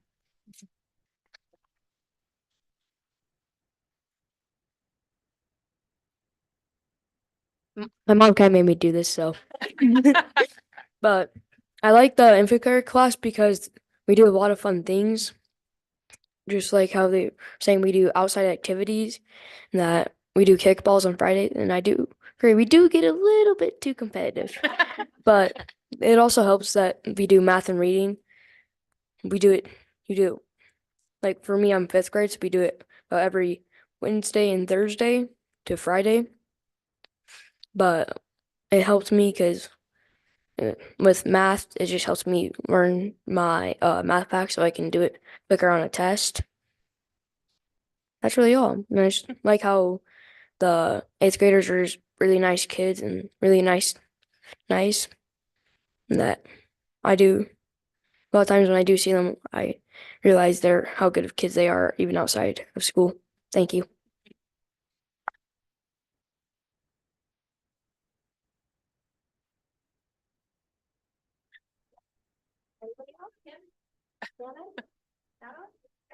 Okay. Oh, sorry, that was Wayne, Mom. So I guess I'm gonna close with a couple of things. Like I said, we have 29 elementary age kids that we, on average, we have about 23 a day. We have 21 8th graders in the class, And then this helps over 17 staff members at our building. So it really was a need. It's been great. Like I said, we have some that are requesting to be all year. We even have some of our 8th graders that get to school early so that as soon as the kids get downstairs, even before the homeroom bell rings or anything else, they're already down there interacting with kids. So it's kind of cool to have parents be like, yeah, they ask us to drop them off early. You know, you don't hear that very much at the middle school, so it's definitely refreshing. Go ahead, Jamie, one more, I think. Last but not least, as we look ahead, we know that this is a need, not only at our building, but in district. We're going to continue that team support with transportation, nutrition, and then throughout the building. And really, we're trying to set some standards within our building. An application process is something that we are figuring out. We're going to have to figure out before next year because we already have kids in 7th grade that are asking to be a part of this class for next year. So making that determination of who gets to do it and who doesn't is going to be something that we're going to have to figure out maybe through teacher nominations and that kind of thing. So do you all have any questions for us? No, I think it's a great solution to a problem, and no better way for the kids to learn about child development than working with actual children. So great job. Okay, thank I you. just want to make sure I'm straight. This is first hour in the morning, Yes. and then the elementary kids have a later start. So Yep. So Jamie starts her program about 7:15 to 7:20. So literally the second she walks in the door. I know my kids are like out of my office. And then Harrison bus comes at 7:50. Harrison or Truman leaves at like 8:05. And then Monroe leaves at 8:15. So they have about 25 minutes after that they then do like their infant care class, planning for the next day and that kind of stuff. I would just like to add, I'm really impressed. This is one of the things that really impressed me about Lincoln Middle School when I first got here and started to learn about what we were offering at each school.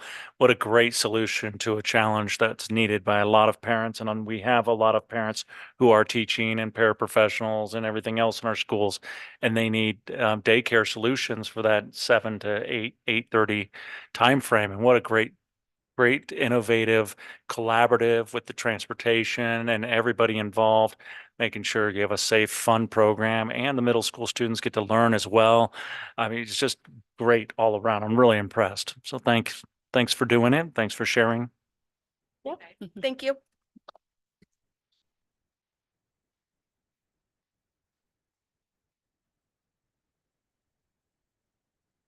Okay, next we'll move on to our presentation on School Bus Safety Week training curriculum.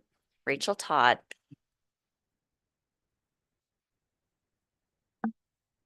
So I'm even shorter. So good evening, Madam Chair, Board of Trustees, and Dr. Cooper. I have with me today a portion of our bus safety team. We have Jen Wilkinson,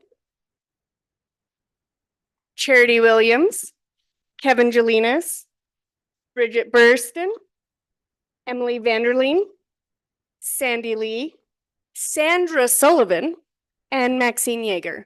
And we do have some other ladies that were unable to join us tonight, and it has definitely taken a committee and many years. Miss Sandy Lee actually inspired me when I first started in transportation about 12 years ago. Her and her partner at that time, Levon Wadsworth, our bus safety program was struggling to thrive and for us to be able to make time for it. And she invited me to come look, and I got hooked right away. And I definitely, if anybody's ever talked to me, I didn't plan on being in transportation ever, but that was definitely one of the first moments that caught my heart and made me able to overcome and be able to go to school every day, work every day, and face those challenges. So this is why we were excited to share it with you. So here it is. I was like, where's the clicker? So this is our mission. We have this painted on the wall as soon as you walk in our door, just to keep us all united about what we're doing. Not one of us in transportation have a job if we are not focusing on transportating, that's the word I made up a long time ago, transporting students with excellence and safety. So every decision that we make is focused around this. Why does bus safety in itself matter? Well, prevention is key to safety. That is proven across the board, no matter what field you're in. And keeping students safe on and around the bus is our lifeblood. Making the public aware of their role in bus safety is imperative. And everything that we're going to show you tonight is focused on those three things, and that is what drives us in our everyday process.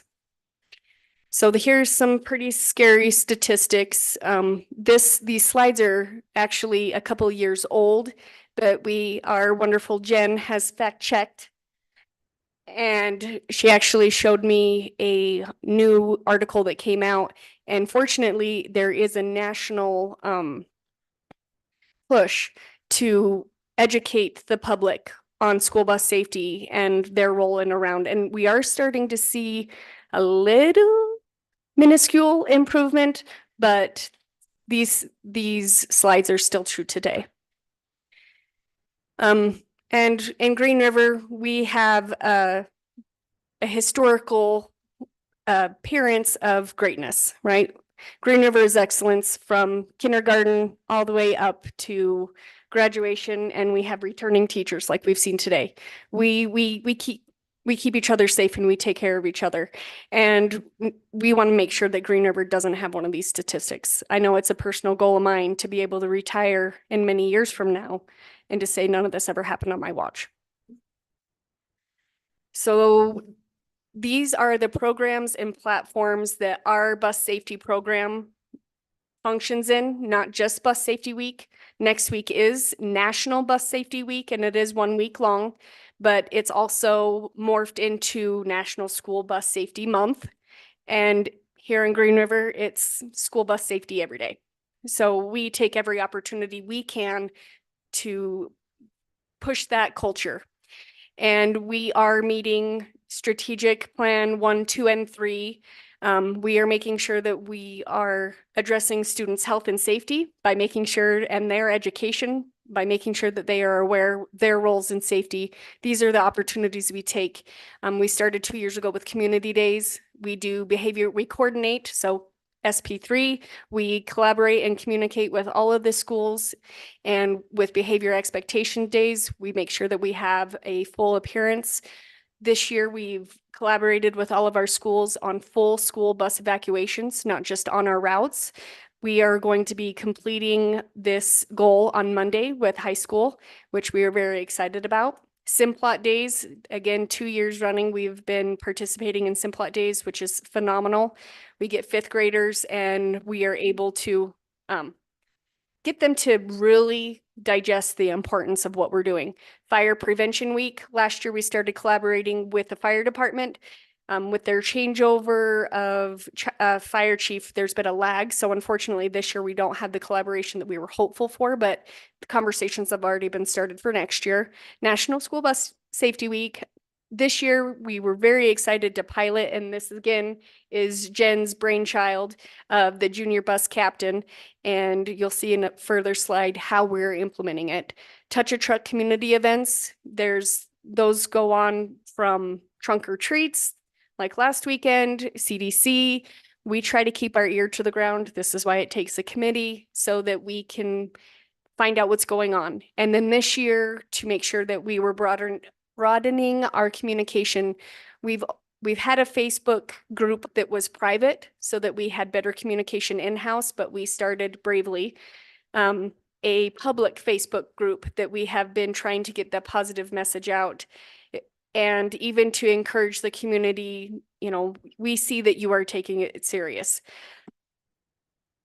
So this is a picture from Simplot Days. This is where we went over the danger zones and did have them do evacuations. And we also invited a few of our students to sit in the driver's seat and be able to see from the perspective of the driver, the blind spots that we deal with and why we preach danger zones and why we tell them that they are the most important part. So we've allowed them to see that perspective from us. Our school bus safety elementary curriculum, we have really tried to dial it into what's age appropriate. We get 1 day, once a year in this classroom, and we really want it to count. So the things that we have looked at is focuses, right? So bus rules, what those are, setting up those expectations, understanding the danger zones, understanding crosswalks. Not every child rides a bus to and from school, but they have to get there some way. Even if it's not with mom and dad, they are walking. And we all know how important crosswalks are. Behaviors at the bus stop. That is a tricky situation in transportation and in school, because whose land is it? Who has jurisdiction, right? So we tried to address that when we're in the classroom and understanding their role in safety. Again, the best thing that we can do with humans is helping them understand their role and what we need so that they can achieve what we expect. So then 4th and 5th grade, again, junior bus captain, we're very excited to really dive into this year. So next week, as we collaborate with our principals and our health and PE teachers, that is the time that we try to focus on, as it is health related and fits in that curriculum. I think I even spoke with one of the PE teachers and health teachers and said that's actually laid out in their curriculum, that bus safety needs to be a part of it. So we're happy to fill that role. What we are focusing on with junior bus captain is building confidence and leadership, kind of like what we just saw with our Lincoln students anyway, reinforcing the knowledge that they should have already known, understanding why safety is key. Every human performs better when they understand why they're expected to do that. And then their role in safety, and then confidence also. This seems scary at first, but confidence in securing the bus if there's an emergency situation. We don't have crystal balls.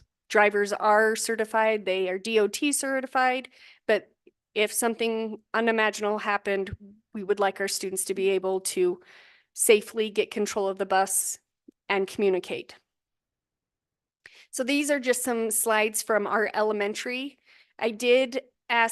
I forwarded Brooke, and I think she forwarded all to you guys our full curriculum slideshow, so I'm not going to go through all of those with you now, but these are just a couple samples of our elementary, our bus rules, danger zone. Again, that is verbiage that we want every human that comes through our school district to know. When we ask what's a danger zone, they know what that answer is. And then again, loading and unloading the bus, as you've seen the statistics, that is the most dangerous place around the bus. And then bus stop safety, again, making sure they understand their role so that we don't have to worry about the no man's land.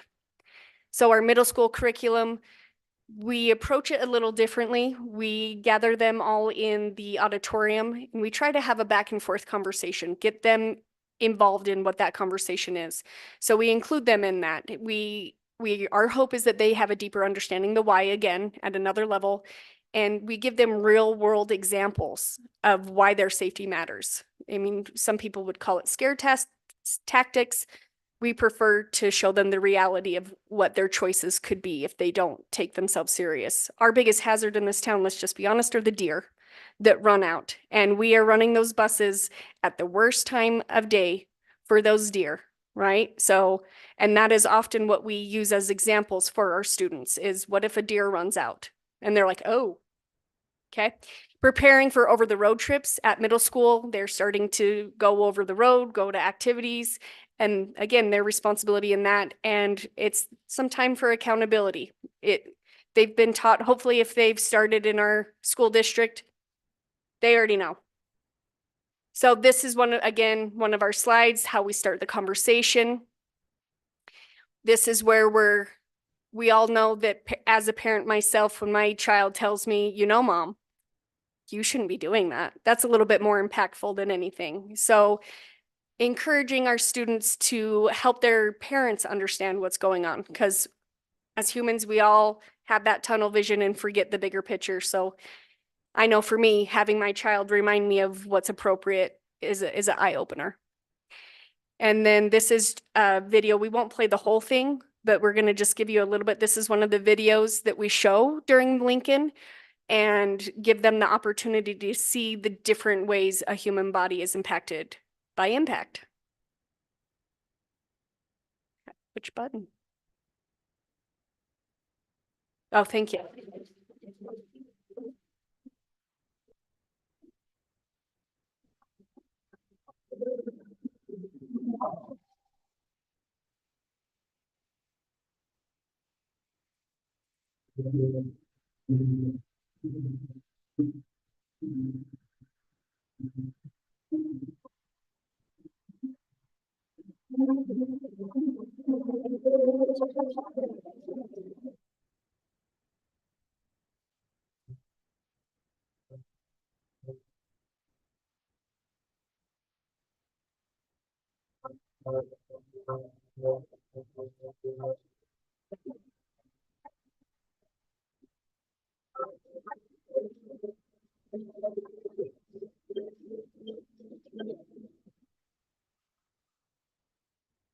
So that is just a small portion of what we show. We go through the different injuries that each one of those mannequins would have, and those are very real life positions you'll see any kid on any bus.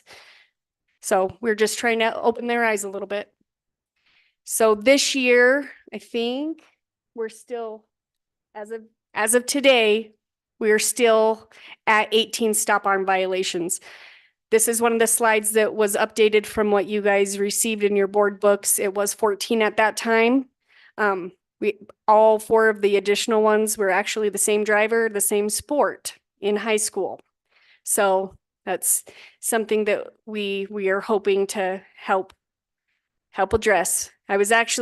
We were talking, and maybe I jinxed us, but we were talking about posting on our public Facebook. Thank you, community. Our stop arm violations are lower than they were last year.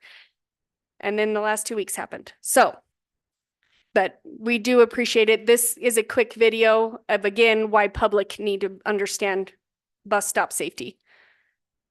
Now that scary close call for a little girl getting off the school bus, a car blowing through the stop sign, nearly hitting her. Now her mother is sounding the alarm. Janae Norman is here with that. Janae, this is the first time that kindergartner had actually taken the bus home. Yeah, Eva, I mean, this video is crazy. You know the excitement of the beginning of school for both kids and parents, but with the new school year, we see those pictures, but now we're seeing heart-stopping new videos showcasing a problem that's not new, but one worth reminding everyone about: dangers at the bus stop. Oh yeah, that's Melina. A Houston mother, like so many, trying to capture the excitement of her daughter's first week of kindergarten Wednesday afternoon. It was the first day her daughter rode the bus to and from school. There goes Melina. But heartwarming quickly became heart-stopping. No. A car caught blowing past the school bus just feet away from 5-year-old Melina. They don't even stop. They don't slow down. Watch again. You can see the stop sign extending from the side of the stopped bus moments before the car races right past it. If she would have taken one more step, my daughter's life would have been over. Josephine Kirk Taylor posted the video to social media to warn other parents, which soon went viral. But videos of cars caught speeding near school buses aren't new because the moments happen often. Take this video out of Ohio earlier this year. A speeding semi slamming into the back of a school bus as 2 young children were hopping off. In 2018, a father captured his 7-year-old almost get hit by a car speeding right past the bus's stop sign. A 2019 survey of school bus drivers in 39 states found that over 95,000 vehicles passed their buses illegally on a single day. That's an estimated 17 million violations during the school year. Some accidents ending in tragedy. Last October, 3 children were killed steps away from their school bus. Melina's mother hopes her video serves as a warning to both parents and drivers. We have to protect our children. Our children are our future. And so that mom says, so although that is not a local video, we do have videos that are that heart-stopping. This one's just an easier one to share. But these are the things that drive us. So our high school curriculum, we are very excited. Monday is our first time to actually fully make this step. So we're all very celebratory about this. And again, it's taken collaboration and communication to be able to make this happen. And this works very importantly because we also have our students that are drivers. So we are trying to help them understand, and you would be surprised, we are going over crosswalk safety with our high school students because every year we have kids walk into the side of the bus. and it's actually hilarious. So we are hoping that we can bring that to that awareness. And we also make sure that we go over evacuation procedures at the beginning of every season with our coaches and our teams so that they understand. And we encourage the seating charts and having the same students sitting in the same spots so they understand their responsibility and their roles, just like in an airplane when the stewardess is telling you the exits and your responsibility if you sit near one. Same thing is true on a school bus. And we also make sure that they understand the verbiage because they are on the bus for a very long time. They are going to compete. They've had a long day. So we have a way to communicate with them that they know that we pride ourselves in being safe drivers, but sometimes there's variables outside of our control. And so we have a way to communicate that they know it's time to sit up and sit back. So I guess I just said that. I forgot I had a slide. Thank you. So these are key verbiages that we try to keep familiar so that we can keep it similar across the board in the school district. And then this is, how long is this video? 12 seconds. Okay.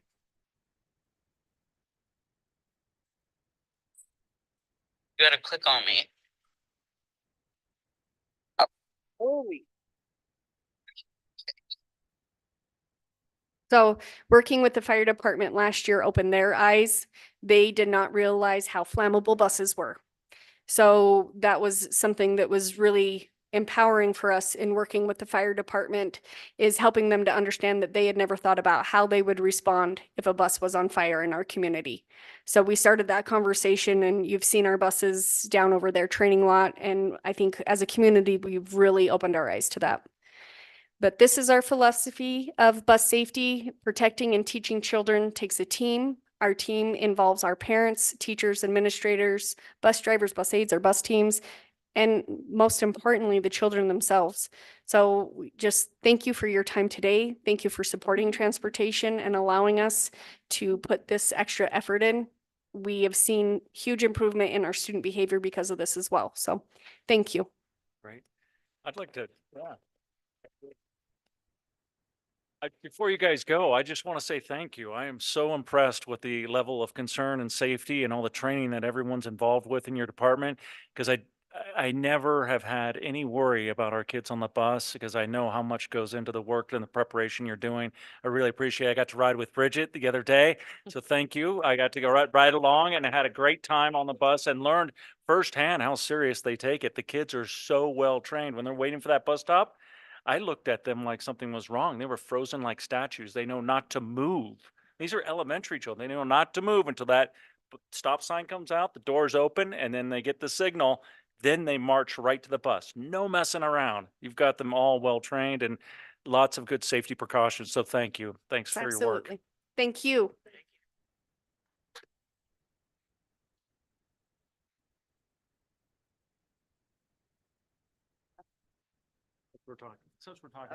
Since we're talking about safety, I'm going to just address something really fast because I see the news is here, and I don't think they heard this mentioned during our workshop. Out here in Monroe Avenue, we had a tragic accident last Wednesday night, and it's a top of mind for myself and the staff and everybody involved. Several of us were out there at the football game when it happened. And so since then, I've been already communicating with the city and working with the city on things that we can do right now to make that a safer crossing here when we have event games. So I just want everyone to be aware, in case you didn't hear it in the workshop earlier.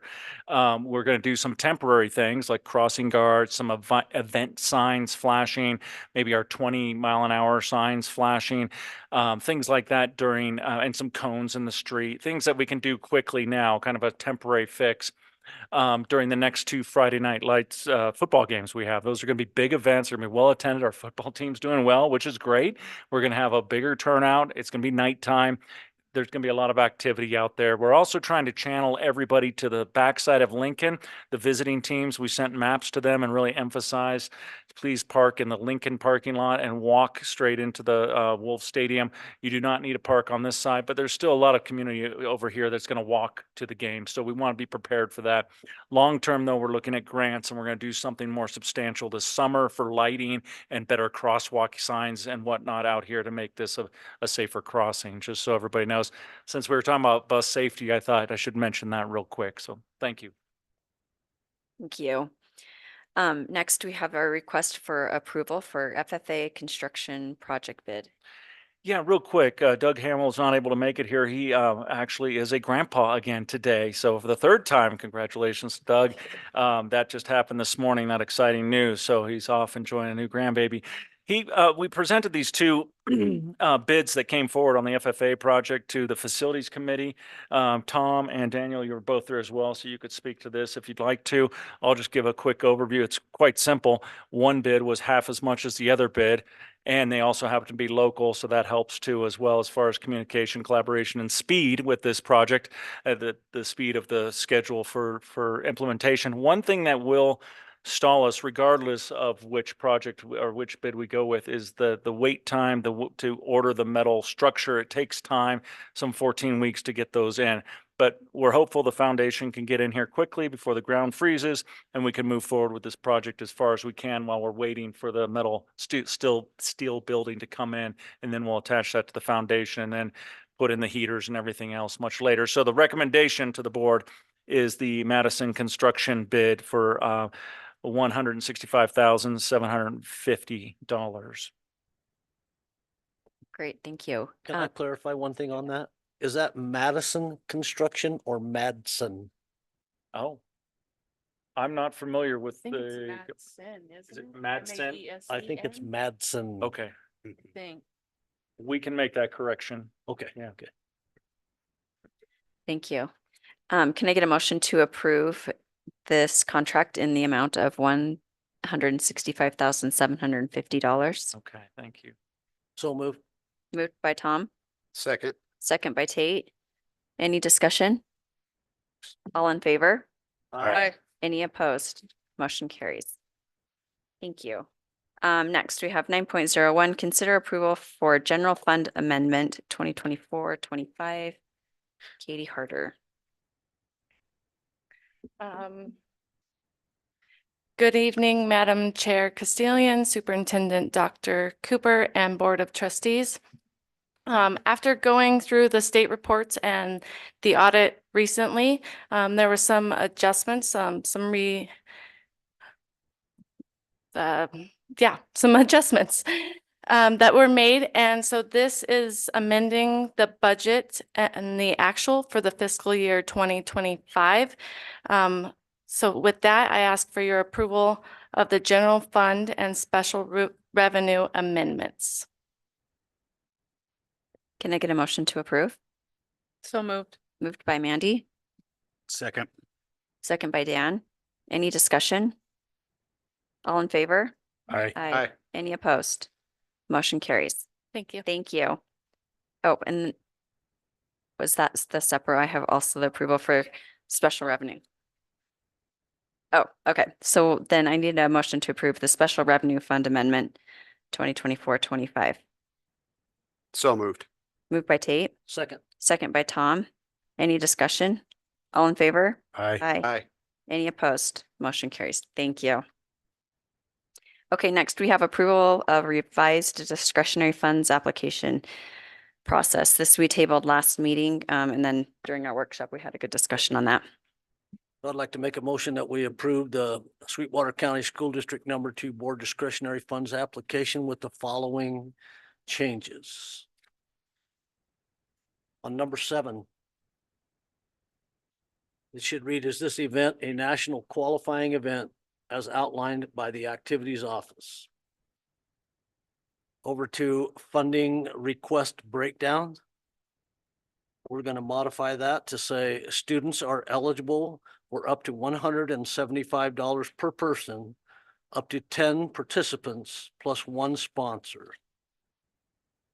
In addition, under that, those who qualify for a national sanctioned event as defined by the activities office who can only participate due to placement at a Wyoming High School Activities Association sanctioned culminating event can qualify up to an additional $75 per participant plus one sponsor to assist with registration. Next change, need to add principal's signature and date, sponsor's signature and date, and activities director signature and date for those national qualifying events. And adding a note at the end. A second ask is optional, providing all groups are considered and funds are available. Thank you. Motion by Tom, I second. second by Tommy. Any other discussion? All in favor? Aye. Any opposed? Motion carries. Thank you. And thank you everyone for all of the input and taking the time to go over all of that. Next, we have 9.04 CTE facilities remodel and expansion design updates and presentation. Yeah, I'll just cover this real quickly. There's just a few updates that I actually shared out a little bit during the workshop here. We just got this email today. It's just an overview from QC10 Architects explaining they're taking all this information in when they were here just a few weeks ago touring the facilities and visiting with the teachers. They took in all this information here and are building out some conceptual drawings currently that they will be able to present at the next board meeting. There's basically three main different added options that they're looking at. One is the new separate building idea or an addition to the existing CT rooms, meaning the expansion out into the parking area a little bit. And then the third option is just a really nice renovation of everything within our existing square foot within the walls, right? Within the square feet we have. So those are three main concepts they're looking at to come back with drawings and some cost estimates of what we might be looking at when we dive in. If in the last page there, it has just an outline of the kind of schedule of the next couple of months, late September, what they started their work there, running through October, November presentation at our 11/11 board meeting on our next board meeting here, and some follow up with the staff as well at the high school. Hoping to have things wrapped up by that December 9th board meeting with some concrete plans and some initiative for moving forward in a direction. Just to remind everyone, this is the conceptual drawings. This kind of gets our wheels turning about which direction to go with what we have there and the funds that we have. Then we'll go out to bid for a larger architectural package where we'll spend more time with architects over like 2, 3, 4 months and really dive into deep in the details on what will be drawn out. And then eventually go out to bid for contractors to hopefully start as sometime this summer or early fall, get going with this work. Great, thank you. That will be a great addition. 9.05, consider approval of the revisions to Section D policies, second reading. Mrs. Cuddy. Good evening, Madam Chair, Superintendent Dr. Cooper, and Board of Trustees. We are back with all of our D policies this evening. And 9.05A through 9.05R for second reading, we only had one minor adjustment to all of those policies, and that was just to 9.05F policy DEFE for free admissions. And as we met with Super 8, and by the way, I do want to continue to thank our Super 8 committee for their diligence and their thoughtfulness as we read through all of these policies. But on this policy, on the second line, the district activities director, we also added or superintendent may grant passes to others at his or her discretion. So we added in the superintendent reading on the DFEA for free admission. That was the only change that was made to those policies A through R. At this time, I thank you for your consideration for second reading of these policies. Thank you. Can I get a motion to approve 9.05A through 9.05R for approval? Second reading. So moved. Moved by Mandy. Second. Second by Tom. Any discussion? All in favor? Aye. Aye. Any opposed? Motion carries. Next, we have consider approval of the revision to policy EFAB/DJF procurement policy and procedures, second reading. Yes, on this one, as you notice, it is located in two areas. It's located in our D policies and E policies. And we have just one minor addition on page 7 of 13. It's number 6. We had originally taken that out, and after further communication and working with Mrs. Kinnison, our nutrition services supervisor, we decided it would be best to return 6 in there to keep that procurement documentation and attach those copies for that PO for her record keeping. So we were going to add that back in. And there are no other changes to that policy. So I thank you for your consideration of our second reading on policy EFAB and DJF. Thank you. Can I get a motion to approve the revision to policy EFAB/DJF, procurement policy and procedures, second reading? So moved. Moved by Mandy, Second. second by Tate. Any discussion? All in favor? Aye. Any opposed? Motion carries. Next, consider approval of the revisions to section I policies, second reading. On policy 9.07 B and C, they're very similar, where 9.07 B policy IGDA R1 covers those activities for our 9th through 12th graders, and IGDA R2 covers the policies for our 6th through 8th grade participants. So our committee met and we made just very minor adjustments for more clarification, and that is in the heading on 9.07B, the R1. We added in where it says sanctioned activities, we added and sports. So that covers items such as band or student council, those types of things. So we added the sports component in that. And then on that same policy number 5, where we have Sweetwater County School District number 2 / the Wyoming High School Activity Association required, we added the word medical physical form just to ensure there was some clarification. There were some questions about that. So we included that on R1, and we did the same thing on R2 for our middle school as well. Thank you for your consideration for second reading on policies IGDA, IGDA-R1, IDGA R2, and IDGA R3.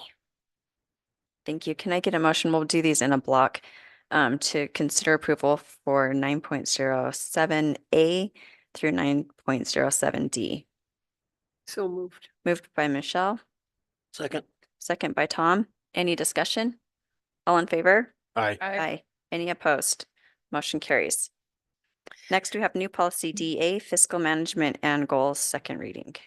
As our Super 8 committee came back together, there are no recommendations for any adjustments to fiscal management policy DA. We appreciate your consideration for second reading. Thank you. Can I get a motion to approve policy DA, fiscal management and goals, second reading? So moved. Moved by Mandy, Second. second by Michelle. Any discussion? All in favor? Aye. Aye. Any opposed? Question, please. Yes. Did we approve 07C and D? Was that included in the first block? Yes. The 9.07A, B, C, and D were all in that block as well, because they were revisions and not new policies. Yes. Okay, any opposed? Motion carries. Next, we have 9.09, new policy DBF, budget hearing and reviews, second reading. Again, there were no changes to new policy DBF. Thank you for consideration for second reading.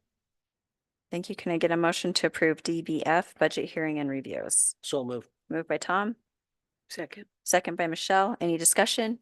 All in favor? Aye. Aye. Any opposed? Motion carries. Next, we have new policy DBG, budget adoption procedure, second reading. And once again, no other recommendations or changes through our Super 8 committee for new policy DBG. Thank you for your consideration. Second read. Thanks. That one's a tongue twister. Like, Okay. yes. So can I get a motion to approve DBG, budget adoption procedures, second reading? So moved. Moved by Tate, Second. second by Michelle. Any discussion? All in favor? Aye. Any opposed? Motion carries. Next, new policy DEB, funds from state and federal sources, second reading. Super 8 committee did not have any adjustments or suggestions to new policy DEB, funds for state and federal sources. And thank you for your consideration for second reading. Thanks. Motion to approve DEB, funds from state and federal sources. So moved. Moved by Tom, Second. second by Michelle. Any discussion? All in favor? Aye. Any opposed? Motion carries. New policy DFC, rental and service charges, second reading. Again, no changes or any adjustments made to new policy DFC for rental and service charges. Thank you for your consideration of second reading. Thanks. Can I get a motion to approve DFC, rental and service charges, second reading? So moved. Moved by Mandy, Second. second by Tommy. All, any discussion? All in favor? Aye. Any opposed? Motion carries. Last one. DJG, vendor relations, second reading. And on this last one, again, there are no changes or revisions made through our Super 8 committee to new policy DJG for vendor relations. And I thank you for your consideration of second reading. Thank you. Can I get a motion to approve DJG vendor relations, second reading? So moved. Moved by Tate, Second. second by Mandy. Any discussion? All in favor? Aye. Any opposed? Motion carries. Thank you. Thank you. Thank you to Super 8 for going through all those, and it's nice to do those in those blocks, or we'd be here a lot longer. So thank you. Next we have board and superintendent comments. Let's start on this side, Tate. Okay. Thank you everybody for being out here tonight, who I know it was kind of a long one. The trip out to McKinnon School was great. Steve Lake's not here tonight, but he is doing a phenomenal job. Parents out there couldn't give him enough praise for being present and listening to their problems and trying to address them. Thank you to the first responders last week with the tragic incident that happened outside the football stadium, and everyone that was at the game that left to help out and address that. Something we hope that we never have to go through, but everybody jumped on board and was there. And to the family that was involved in the incident, I know they're not from Green River, but I have known that family for a long time. Hearts go out to them. Dr. Cooper for jumping in and getting to work on making it safer out there already. Good luck to the football team this Friday, and congratulations on the first playoff berth in almost a decade, I believe. I had a chance to attend the Hall of Fame banquet. It was great. Tony and everybody involved did a great job putting it together. The food was great, so thanks, Leah. Congratulations, Phil, and the tennis team. Sounds like you guys had a great season. Miss Hooten and Miss Kennedy, I don't know if they're still here. The before school program is amazing, and the students that got up and talked, they're better public speakers than I am already. Rachel, transportation department, killing it. Great job. I think that's all I have. I hope I left something for you guys. I've been taking notes for the last 2 hours. You hit about every Welcome bullet to point I have. the new channel. But I wanted to start with condolences to all that were involved in last week's accident. It was, many of us were there. It was a tragic scene. So many lives changed in a split second. To the victims who were, one life taken and others changed forever, and the driver, the first responders, all of the people, I mean, just many lives were changed. And so our hearts out and prayers out to those involved, including our first responders. Rachel, you and your team, thank you. Wherever you're sitting at there, I see your team there, but I don't know what happened to Rachel. She must have went out there. Maybe went out with everybody else. But anyway, thank you. I know bus safety is a huge deal. You know, having coached for 20 plus years and rode a bus from here to everywhere, it's a big deal. So thank you for all you do. I echo what Tate said with Mrs. Hooten, Mrs. Kennedy. The before school program is a great solution to a complex problem. So thank you. Steve Lake is killing it out in McKinnon. Those people were very appreciative. So I'd like to thank Dr. Cooper. Your 90-day plan, put it right to work, but the strategic plan, I know as a former teacher, if you ask me to write my goals for the year, that I almost always reflect strictly on what I can do about me. But when you tie it back to the strategic plan and you ask me as a teacher what I can do for school safety, easy to answer a few things. All of us can do that. And you tie those all back to the pillars. So thank you for putting that in play.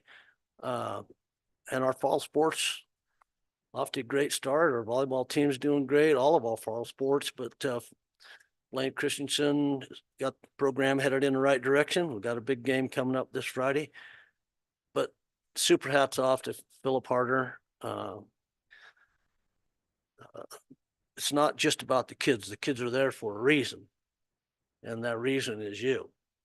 And it's tough to compete at this level when you're competing against schools and cities who have indoor facilities that get to compete all year round to accomplish what you've been able to put together.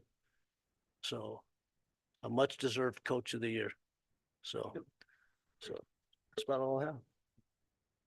I won't be as long, but but I have to reiterate everything and that's been said, and congratulations, Phil, and coach of the year. But and that's the whole thing with the indoor courts. People with the indoor courts all year round, they do have a advantage over us. Welcome to the new teachers. I know they're not here. They're the smart ones, right? They left. Thank you, Super 8 and Anne Marie, and I don't know who else all, and I should know, but I don't. But thanks for all that hard work and saying all that stuff. You know, it gets a little old, right? But and thank you, Dr. Cooper, for keeping us on track, and what a great response to such a tragedy that the ideas to try to avoid that. I really, I thank you for that. Rachel with the bus and everyone, the bus drivers and stuff like that. I really admire you for doing that job. I've ridden many buses and I didn't really want to ever drive them. So that's, I think is great. I think that daycare, being at the school and just taking care of those kids, what a great idea. And thank you for putting it together with your home ec teacher. And thanks for, I would just really appreciate being part of such a great district. So thank you. Thanks. Tommy? Yeah, I mean, what an amazing district to be a part of. Echoing off that, I think tonight I think I saw more than just striving for excellence, but actually achieving it. The collaboration that's occurring through all of these things we got to see tonight, but actually out in the community and the other things that are going on, it's good to see. I think reinforcing that, the accreditation review, I'm looking forward to the full report there, but the brief synopsis I've gotten reinforces just that. It's an amazing district that we have, and the recognition that didn't just happen over the last little bit. It's been ongoing for some time. With that, the dedication to find those improvements continue forward. So it's awesome to see. And lastly, my heart goes out to the family of the Monroe incident. Andy? Well, I don't have much left to say because it's all been said, but I do want to recognize one group, and that's the band. I live up by the high school, and those kids are out there at 6:30 in the dark, in the cold, practicing. And I always walk by with my dogs thinking, these kids are tough. I mean, we are all tough living in Wyoming, but they are out there consistently. So kudos to them. I've even seen them at night after the football team has left. So kudos to those kids. Like, there's some tough kids. Thank you, Dr. Cooper, for your 90-day plan. Thank you for sticking by what you said you would do in your 90 days. So I appreciate the follow-up. Mr. Harder, congratulations. Our district is very lucky to have you, and those tennis kids are as well. Lincoln, I wish we had that daycare when my kids were younger, because I would have benefited from that.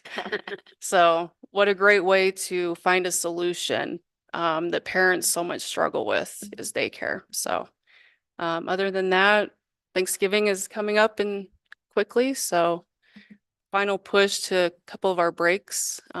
So good job. Keep up the good work. Glad I'm going towards the end because everybody's already said everything. Great job, transportation. You guys always do a good job. Phil, how does it feel? We spent all these years across the tennis net a long time ago. Now we're across the border. Never thought I'd be here. You do awesome, bud. Other than that, my kids love the daycare program at Lincoln. They love hanging out with 8th graders. It's a great solution to a problem that we have in our district. I hope it continues, and I hope we can expand it, because it'd be great. Other than that, I think everybody said it. So thank you. Great. Do you want to go or do you want? You can finish. I'll go. I don't really have that much more to add because everybody's already covered it all, but the Lincoln program, that's super exciting, and you can see how excited those kids are, and really they can learn about so many of the different age groups and how differently they learn. So that's a fun program. So thank you for finding a solution to that problem. Transportation, thank you as always. You guys do a great job. Thank you to all the people that are participating in the calendar committee. It's going really smoothly. I don't even know how many times I've been on this committee now, but I somehow can't get off of it. But it has been good participation, lots of different ideas, and calendars that we'll get to see tomorrow. So I'm excited about that. Also, thank you to Super 8. We've been going through a lot of policies, but it's good to go through the whole handbook and you learn a lot about that. I had fun participating in the peer review. A lot of good information. I got to see all of the great things in our district highlighted, and so it was really good. And they asked us as board members some really good questions too. So it's been a busy month, but yeah, it's good. So Dr. Thank Cooper. you. Thank you. I'm going to run through, I've got a short list here, but I'm going to run through it real quickly. I'm going to try not to repeat myself from earlier in the meeting. Thank you. All that has been mentioned tonight. Thank you. I tried to get in my gratitude moments there as you were presenting. Thank you very much. One thing I didn't mention though is Katie in the business office has been going through the audit that happens every year. It's a big deal. And the auditors came down to my office just the other day. Maybe it was last week. It all blurs together, but they had some great things to say about our business office and how well we're operating with all of our finances. So wonderful job there. So thank you for that work as well. I want to give a shout out to our athletic departments. They're not here, but there is hardly a night that there is not an event going on that they're managing till 8, 9 o'clock. And I can go out there anytime and know it's well taken care of. Things are in place. People are where they need to be, and the students are having a great time with these extracurricular activities. So shout out to our athletic department there and our nutrition department. They are doing such a great job trying to provide healthy meals everywhere that fit the guidelines of our federal regulations. And, you know, they were brought up a little bit with the McKinnon situation down there, and they're being very creative in trying to find innovative ways to support the students down there with healthy meals as well. So there'll be some improvements down there soon. I also want to give a shout out to them because they're coming up on the Thanksgiving feast that will be happening all across our district, including McKinnon. So that's coming up just next month, and that's a big community and staff deal, and the kids are very excited about that as well. Couple more things. I've mentioned some of these, so I'm not going to repeat on that. Oh, wash your hands, please, everybody. You notice there's a lot of people out sick tonight. Wash your hands, eat your vitamins, exercise. Homecoming events were super fun. Vicky came up and joined me for the events. We went to the games, we went to the dance. It was super fun and well attended and well put on by everybody involved. The homecoming events were super fun. So thank you for all that. Mick Teacher Night, I got to mention that. That was super fun. I didn't know quite what to expect, but teachers were out in costume, out front dancing around to get everyone's attention, to get in there as a fundraiser for the Washington Elementary School. That was a couple of nights ago, maybe a couple of weeks ago, but there's so many fun things happening in our district, in our community. I'm so grateful for that, and everything else was mentioned. Thank you to everyone for all that you do, and thank you, board, for all your support. This is a very fun place to work. I have to tell you that I enjoy every day. These are long days, but they are a lot of fun. I'm having a great time, and I really enjoy this work. So thank you very much. Sorry, one final thing I don't think I mentioned yet. Grandbaby number 6. I am not that old, really, but I had the great opportunity to run down on Friday to the hospital. Christina, our daughter, was having her second baby at the hospital there on Friday night in Grand Junction. So I ran down there, and so grandbaby number 6 came out this last weekend.